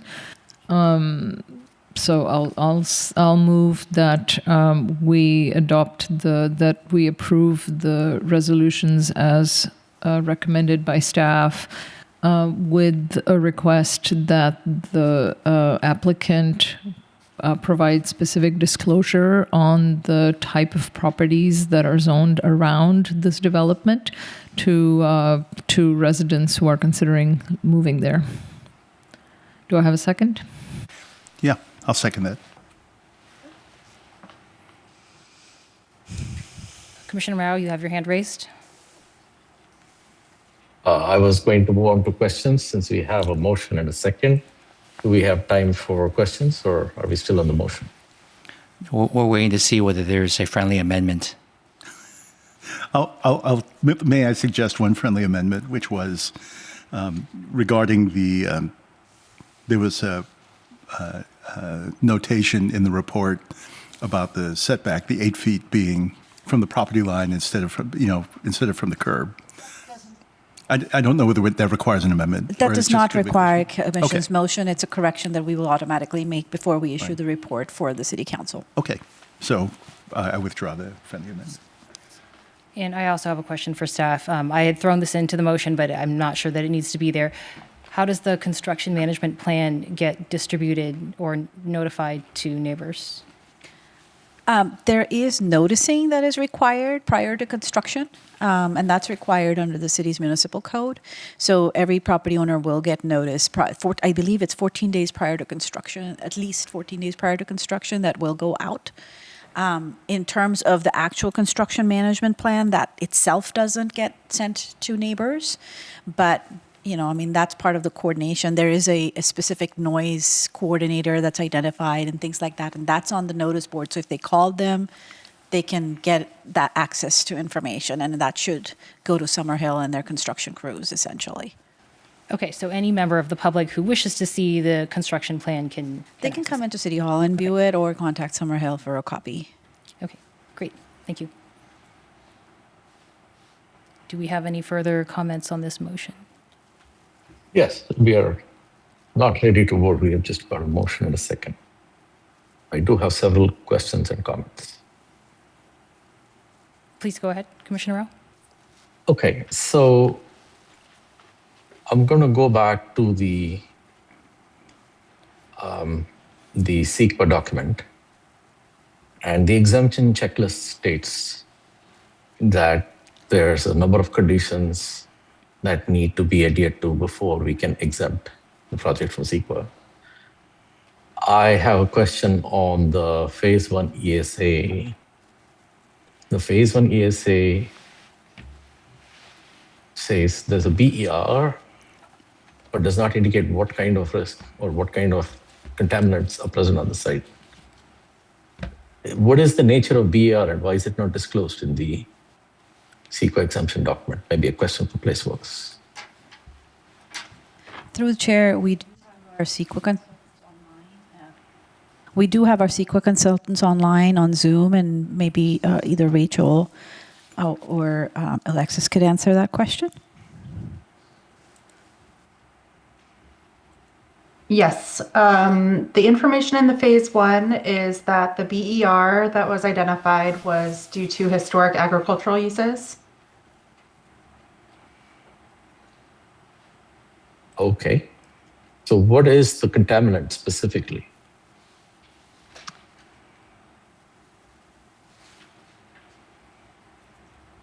I'm not seeing like a scientific name, but it says it's due to past pesticides, herbicides, and metals. Why is that not in the report? That specific detail. Well, the technical information is included as part of the record for the CEQA analysis. However, all that the CEQA exemption criteria is concerned with, it has to do with the process requirement to prepare a Phase 1 and then prepare a Phase 2 if required. So the proper process was adhered to for CEQA purposes, and so that's what is the focus of the exemption memorandum. Okay, I'm confused. So there's a hazardous waste site checklist criteria, and the basis for evaluating that criteria includes a list of substances, a list of hazardous waste and substances. Where in the report can we verify what substances exist on that site in order to assess this criteria in the report? I'm specifically referring to page 11 in the CEQA document. We have to hold ourselves to a higher standard, and I'm consistently finding verbal explanations where written evidence is missing. So The table has an item for hazardous waste site. In that, the first bullet states list of hazardous waste and substance sites.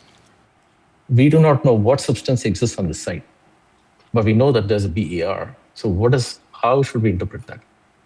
Yeah, so the hazardous materials come into play in two places in the CEQA document. So one is on in the table that you're referencing, and that has to do with whether the site is listed as on what's called the Cortese list, and so it is not listed. It is not included on that list. So that's the information that's in the table. The second place that hazardous materials come into play is later in the document on page 18. Starting on page 17, going on to page 18, and that discusses the phase 1 report that was done. And those were the process requirements I was referring to previously. So that talks about the findings of the phase 1. Based on the phase 1 and the BER that you referred to, a phase 2 was prepared. And so that means that actual, site investigation was done and there was testing done. And based on the phase 2, it was just determined that there was no hazard to the future residential users of the property. Okay, but staying on page 18, you're saying based on the REC that was found, a phase 2 was prepared, and the phase 2 did not find any RECs. However, a BER was associated with the site. What is that BER? Yes, What so is the that is specific substance? Yep. So the phase 1 doesn't include actual soil testing, so it just kind of looks at the previous uses of the site. And so based on the fact that there were previous agricultural uses, it was determined that there's the potential for certain materials to exist in the soil. So that's why then the phase 2 was prepared, that did include actual soil testing to kind of hone in on those details. Where are the results of that phase 2? Well, so it's summarized in the CEQA document that you're looking at. Why do we not have the report? Why do we need a summary? Why don't we have the results of the phase 2 as written evidence? That's available as written evidence. There is a written report about it. I'm not sure exactly. Maybe I don't know if John can answer to the technical reports and their availability to the commissioners. Point of order, we have been repeatedly chastised by the public for not holding a high bar on written evidence. I fail to understand, if we had a phase 2 investigation prepared, why the results of that report are not in the written evidence. Should we continue the hearing till we can have that included in the written evidence? Chair, the findings of the phase 1 and the phase 2 are summarized in the CEQA documents, and those findings are included, which directly reference into the findings of the CEQA consultant. Point of order, a summary is not written evidence. The results of a report, an investigation, the results of an investigation is written evidence for the consideration of commissioners. We keep using a loose bar. I'd ask Acne Wu to remind all of us what constitutes written evidence. Summaries are not written evidence. Okay. We have to hold ourselves to a higher bar. Thank you, Commissioner Rao. I understand your concern, city staff. So it sounds like this report is available right now if we wanted it. Can the report be emailed out? Absolutely. I think that would be helpful if the report could just be emailed, and possibly, potentially, let's just show it on the screen briefly for the sake of this public hearing. Again, point of order. Showing on screen is not written evidence. I keep having to remind ourselves we need written evidence. How does the members of the public get access to this written evidence? Are we in violation of the Brown Act because we are acting on evidence that members of the public do not have? Chair, it's common and typical for this body or anybody to consider the opinion of the professional staff, as well as paid consultants who've evaluated the matter and provided their expert opinions to you on matters they think are germane. And so it is up to you for this body to evaluate whether you have sufficient information. And so I think there's a motion and a second. Chair, you may want to consider whether you want to call the question. Yes. A point of order. Sorry. I understand, Commissioner Rao. I would like to just say... I'm sorry, a point of order. Okay, I'm going to use a point of privilege here. Point of personal privilege. We are facing a lawsuit involving the same applicant because we did not consider written evidence. We cannot accept summaries in lieu of written evidence. I understand. And I want to remind all of us that our city is in a structural deficit and we cannot subject the city to repeated lawsuits by neighbors. And let me remind all of us, we have a very wealthy neighbor on the site. So if we loosen the bar on ourselves, we have no shortage of reasons why we should be held to a higher standard by the neighbor. Commissioner Rao, as I was trying to say just now, I understand your concern about not having every report that occurred during this process. The way I view it is, I'm not clear that the end result would be any different. We should, in the future, perhaps we should request, reports underlying this AB 130, but, for the purposes of this discussion this evening, it's been very clearly stated that the Phase 2 investigation concluded that there is not an unacceptable human health risk. So having that report does not change the end result. Through the chair, I believe Placeworks agreed to email it out. I understand. Is there any reason why we should not accept their offer and look at the report before we move forward with deliberations? I believe staff also said that they could send the report out as well as put it up on the screen. But again, this is a report that simply validates the findings that are in the AB 130 exemption memo. Therefore, I'm not clear that postponing this hearing, for example, would be the appropriate next step. If I may, Thank you, Chair. I have a question. Yes. Just a clarification to Attorney Wu. So I just want to make sure I understand. Are staff summaries and staff reports considered written evidence? Or Yes, you can consider and factor those in making your decision. okay, because if we were to follow to its logical conclusion what Commissioner Rao is saying, we could dispense with staff reports and consultant reports entirely because they are not worth the paper they're written on and they're not considered written evidence, and we would simply go off of analyses and reports and data only, which would really slow us down a lot. I don't disagree that we should be able to see the underlying data under that the reports and summaries are based on. But I think we do have to accept that these summaries and reports are written evidence and that we can use them with appropriate, deep dives when necessary. But in general, we should be able to accept them as written evidence. Thank you, Commissioner Linskog.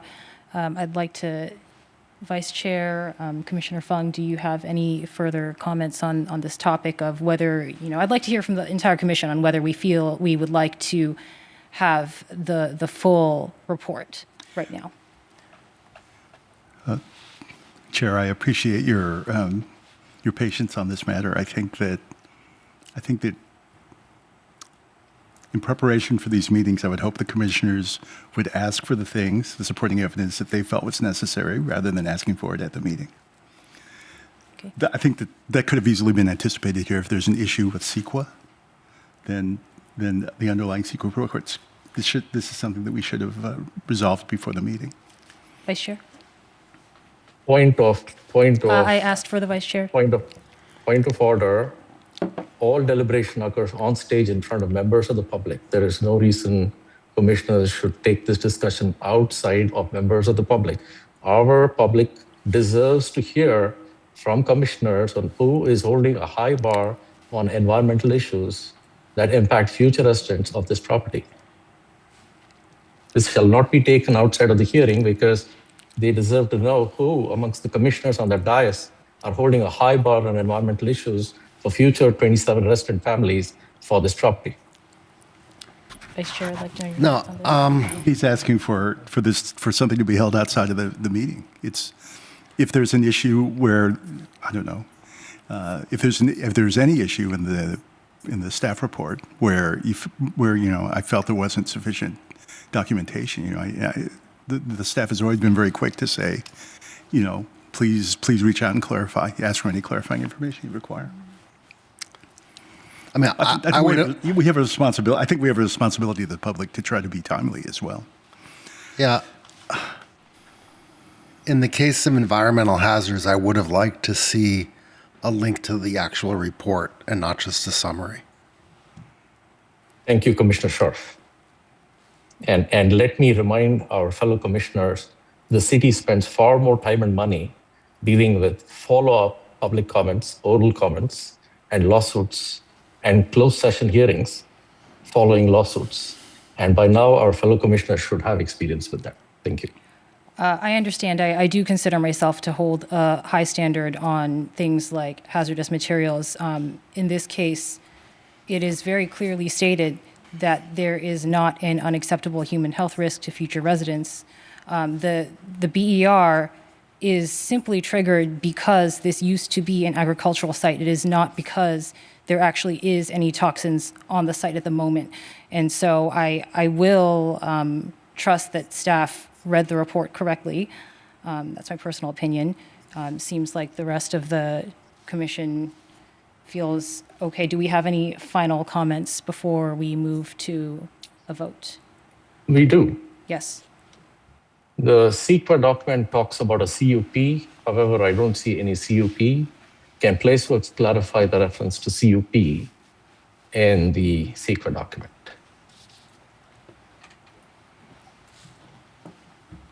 I'm just finding that. I believe that has to do with the land use requirements. Let's see. Are you referring to the statement in the table that residential uses are permitted through approval of a CUP? Mm-hmm. Table 1 on page 8. Mm-hmm. The first. Yes, so that is one. row. Yes, so I believe that is one of the that is the concession. And I think city staff could probably respond to this better than I can, but I believe that is the topic of the concession that the project is requesting to allow residential only uses where typically commercial uses would be required or mixed use. So I'm trying to understand your response. So this table is taken from the PRC 21080.66A4. Is that right? Mm-hmm. Or is the that's what the table's evaluating. So then the language there states, through the approval of a conditional use permit. Should the resolution include a conditional use permit, or is that already present? Through the chair, if I can interject, we don't require use permits further. We can strike this in the next prior to council, this portion. The North De Anza plan might require it, but we cannot require one for the site, for the project that's proposed. Because of state law. So the table is simply just summarizing what is required under existing plans and specific plans. But like city staff said, the state law overrules that. And so because this is a concession for the project, the CUP is not required. Trying to understand what you're saying. Are you saying that the CUP is not required because of the concession? But where does it say that a CUP is required? Is that in the conceptual plan? I'm trying to understand the second column here in this first row. Is that language from the statute or is that staff's response to the statute? That is the consultant summary of the city's requirements and regulations. Okay, so who has written the statement around the conditional use permit? Is that Placeworks wrote that an approval of a CUP is required? That's from the North De Anza conceptual plan, is my understanding. Okay, so is there a finding that waives the requirement for a CUP? I did not see a CUP reference being waived in the resolution. This is a 100% residential project on a site that allows residential uses. And so as a result, we cannot require a conditional use permit for that. Okay, I'm trying to, again, if the plan is not compliant with a requirement in the conceptual plan, we have to either require a waiver of that requirement or we have to provide that requirement. So which one is it? Have we got a finding that waives the requirement for a CUP in the conceptual plan? Under the city's municipal code, because this is a planned development, you only need the permits that are under the municipal code, which includes the ASA that is required for this project.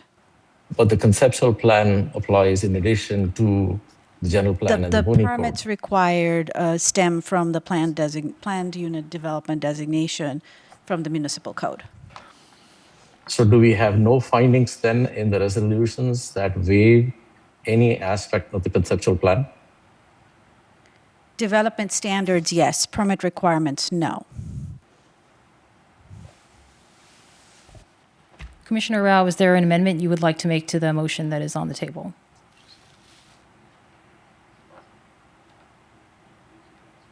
I'm still trying to understand why we either have a CUP or don't have a CUP. I don't think we're ready to move to, unless the chair wants to call the vote, and we have already chosen to ignore certain other things. Now we want to ignore the CUP. That's okay with me. But I'm still trying to understand staff's response. So we're saying that the use of a CUP does not require a finding with a waiver. Where is the basis for that? This is a planned development zoning district in which a 100% residential project has been proposed. Under the municipal code, they are only required to obtain an ASA permit and the tree removal permit and the tentative map that they've applied for. Okay, but when the conceptual plan states that a CUP is required, what are we to do with that? Do we just ignore the conceptual plan? As far as permit requirements go, because this is a planned development zoning district, the P chapter of the municipal code applies.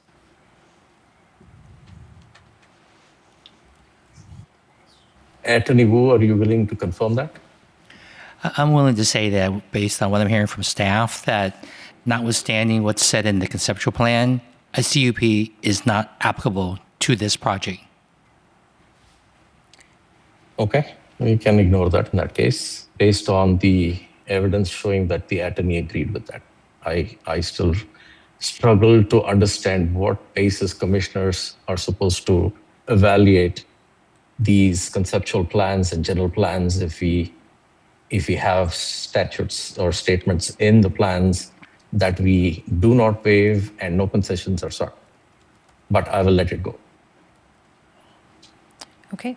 Do we have any comments from the rest of the commission before we move to a vote? Were we going to see the results of the report by email, or is the chair using the chair's discretion to waive the health hazards to 27 future families? I believe that the staff said they would share the report.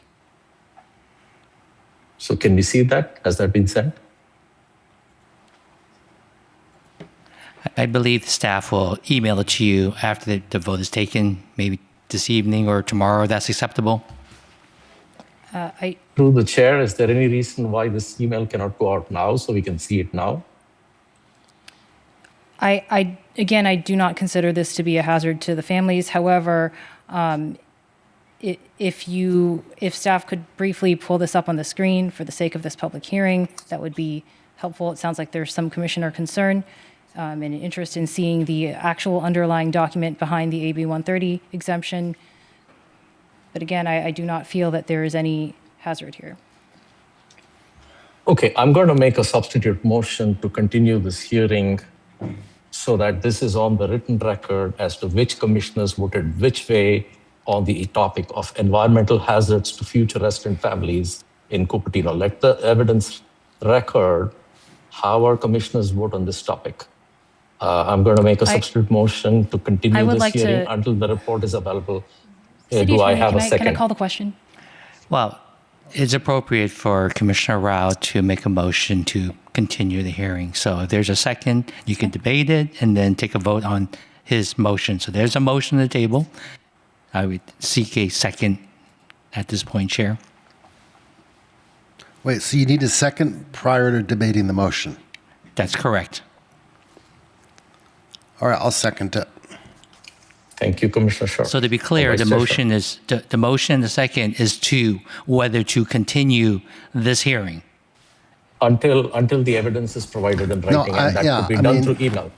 I don't understand why we can't see that report right now. It just seems like something's being hidden that we're not being able to Thank see you, it. Vice Chair. And I don't think it's funny at all. Can we please And I just, think that was inappropriate. city staff, is it possible to just have the report emailed right now? Thank you. Thank you, Vice Chair Short.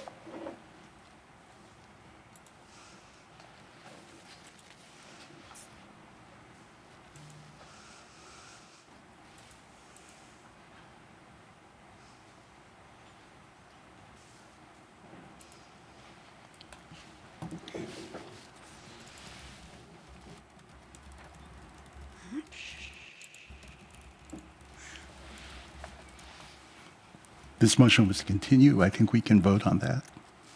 It has nothing to do with whether we look at the report or not now. I'm like Yeah, it's true. It's, I was hoping that they would disclose the report. It doesn't appear Yes. that will be the Thank case. you. Let us vote Chair, on the we're motion. working so on we have- emailing that report I right think if now. everyone can just wait.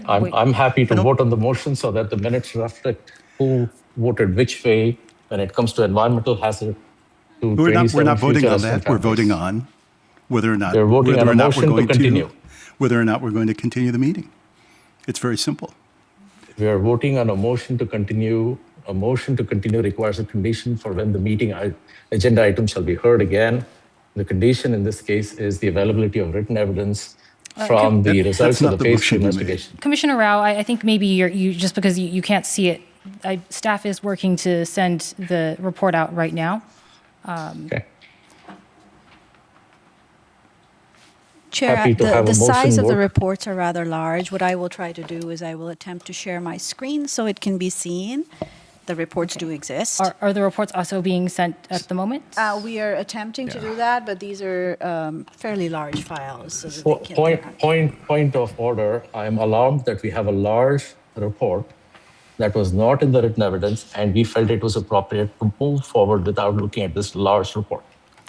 So, Chair, you can take a vote to call this question whether to continue the meeting. I think since the report is being pulled up right now, let's let it happen. You know, I have a lot of respect for the time of the public that came here this evening, and if we can get this resolved now, I would prefer to do so rather than postpone this for information that is clearly in the possession of staff.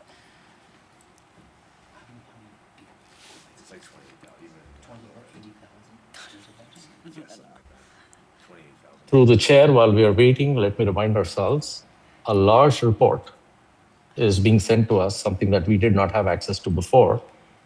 And we are only reviewing it now because 2 commissioners were willing to continue until we could see it. And I think it's important to keep that in mind. What large report did we not see that we should have seen? I did. I'm right here. Can you put it into presentations folder? Yeah, I just gotta reduce the size. No, just pull it in for now. Okay.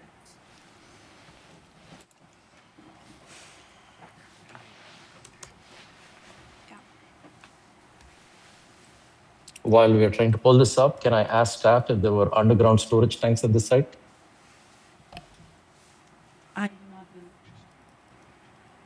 I will let Alexis and Rachel answer that question, but I don't believe there were. And if you can confirm, I'm sorry, I didn't hear the question. were there any what at the underground site? storage tanks on the site?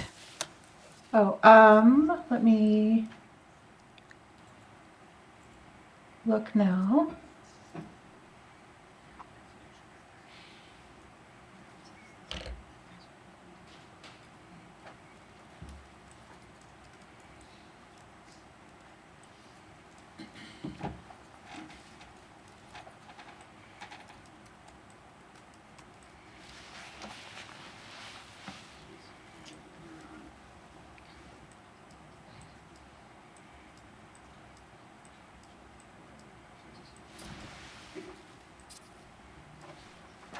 Because the project site is not listed on the Cortese list, that means it is not on a list of sites that include a leaking underground storage tank.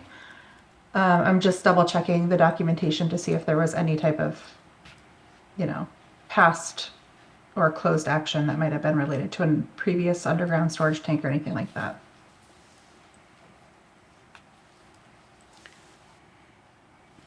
Chair, we do have the reports on the screen if it's helpful to see. Great. Thank you. We can scroll through them. So there's 3 documents. There's a phase 1, there's a phase 2, as well as the peer review from our consultant. So we now have 3 reports that we have not seen? The ESA references all 3, the phase 1, the limited phase 2, and the peer review. I'm scrolling currently to page 29, which is the conclusion. Okay, I would like to vote on that motion to continue. I don't believe we can do justice to reviewing 3 reports at this point.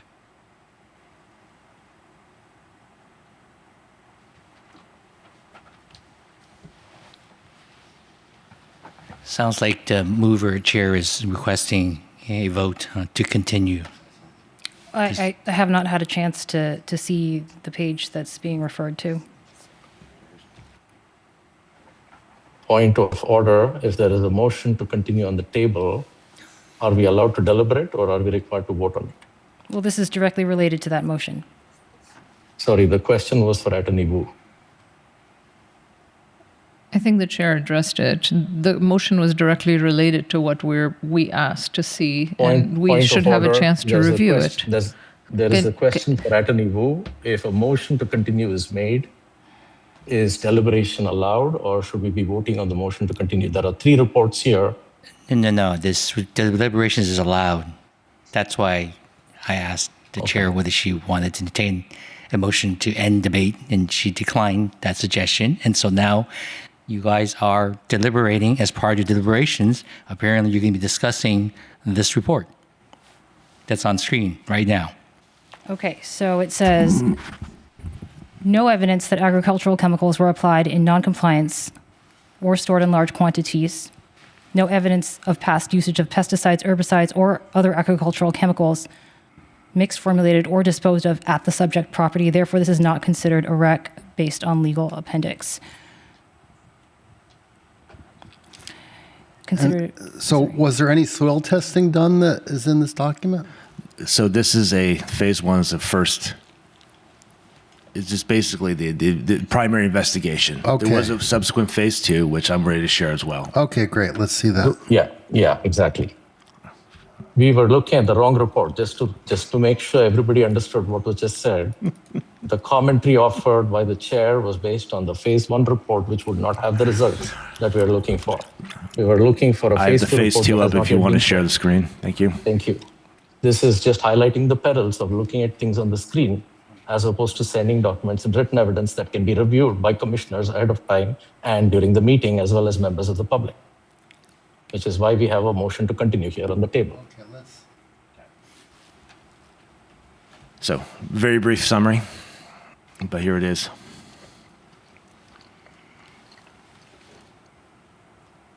Sorry, I cannot see this on the screen. I need this emailed.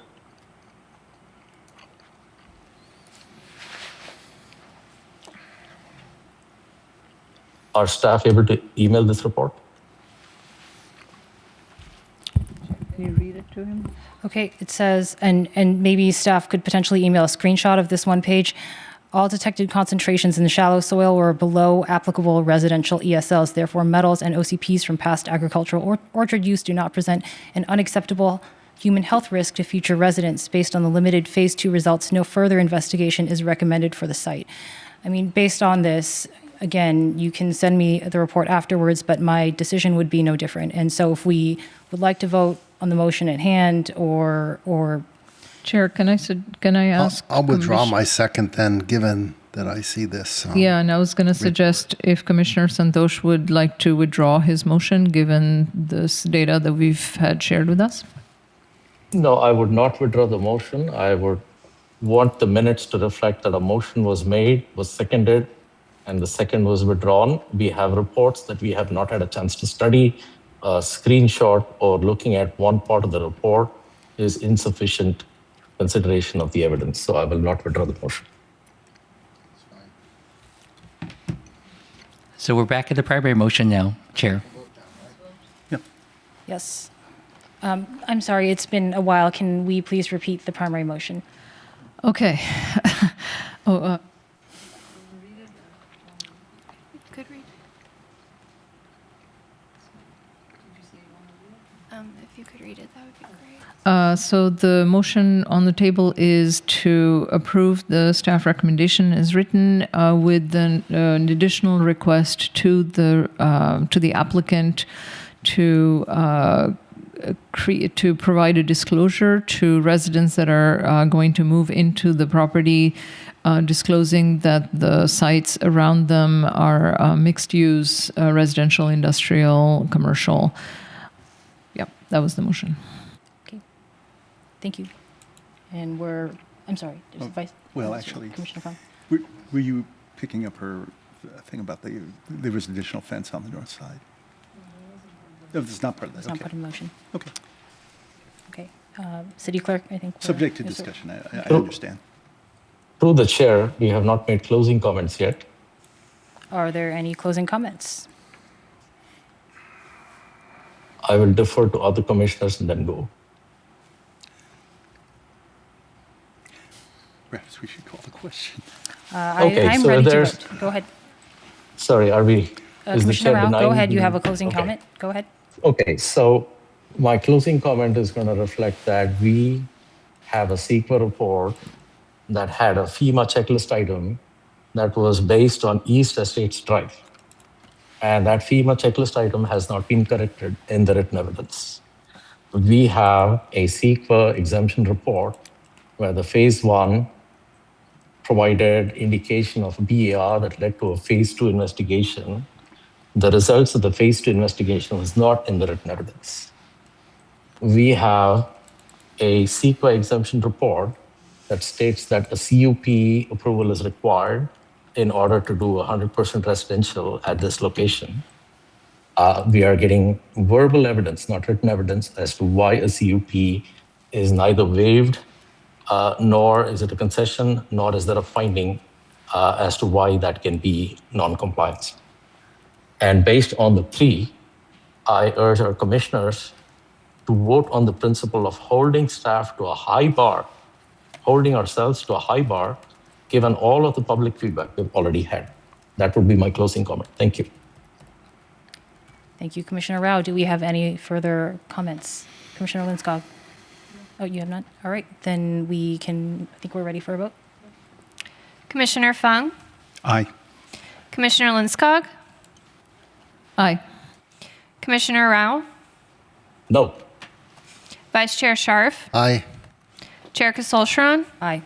The motion carries with Commissioner Rao voting no. Thank you very much, City Clerk. So with that, we will move on to, we have no old business, no new business. Oh, did we not? Yes, that was the staff recommended action. Are there any staff and commission reports? Staff does not have a report at this time. I'm trying to think. We anticipate that there will be there is an SB 330 preliminary application at Foothill and Stevens Creek Boulevard. We anticipate that we will be receiving a formal application soon. We just don't know when yet. Thank you, Pew. Do we have any items for future agenda setting? Sorry, Chair, did we ask for commission reports? I did ask, yes. Okay. Okay, then if there are no further reports from anybody, we will move to future agenda setting. Any items from the commission? Are we allowed to ask the timeline for when previous future agenda items suggested would be brought forward? Or is that out of the scope of this? I would like to, Pew, do you have an answer for that? No, Chair, as we've discussed that you and I will be talking about the future agenda items and determine when that might come back to the commission. Yeah, I just want to ask once again for a subcommittee on allowing commissioners to bring forth potential housing element sites. I noticed that the cost of this is $660K to the city. So we have already made a request for a subcommittee, and that's a future agenda item that's pending. Okay, thank you. The request is noted. Any further items for future agenda setting? Okay, with that, the meeting is adjourned. Thank you.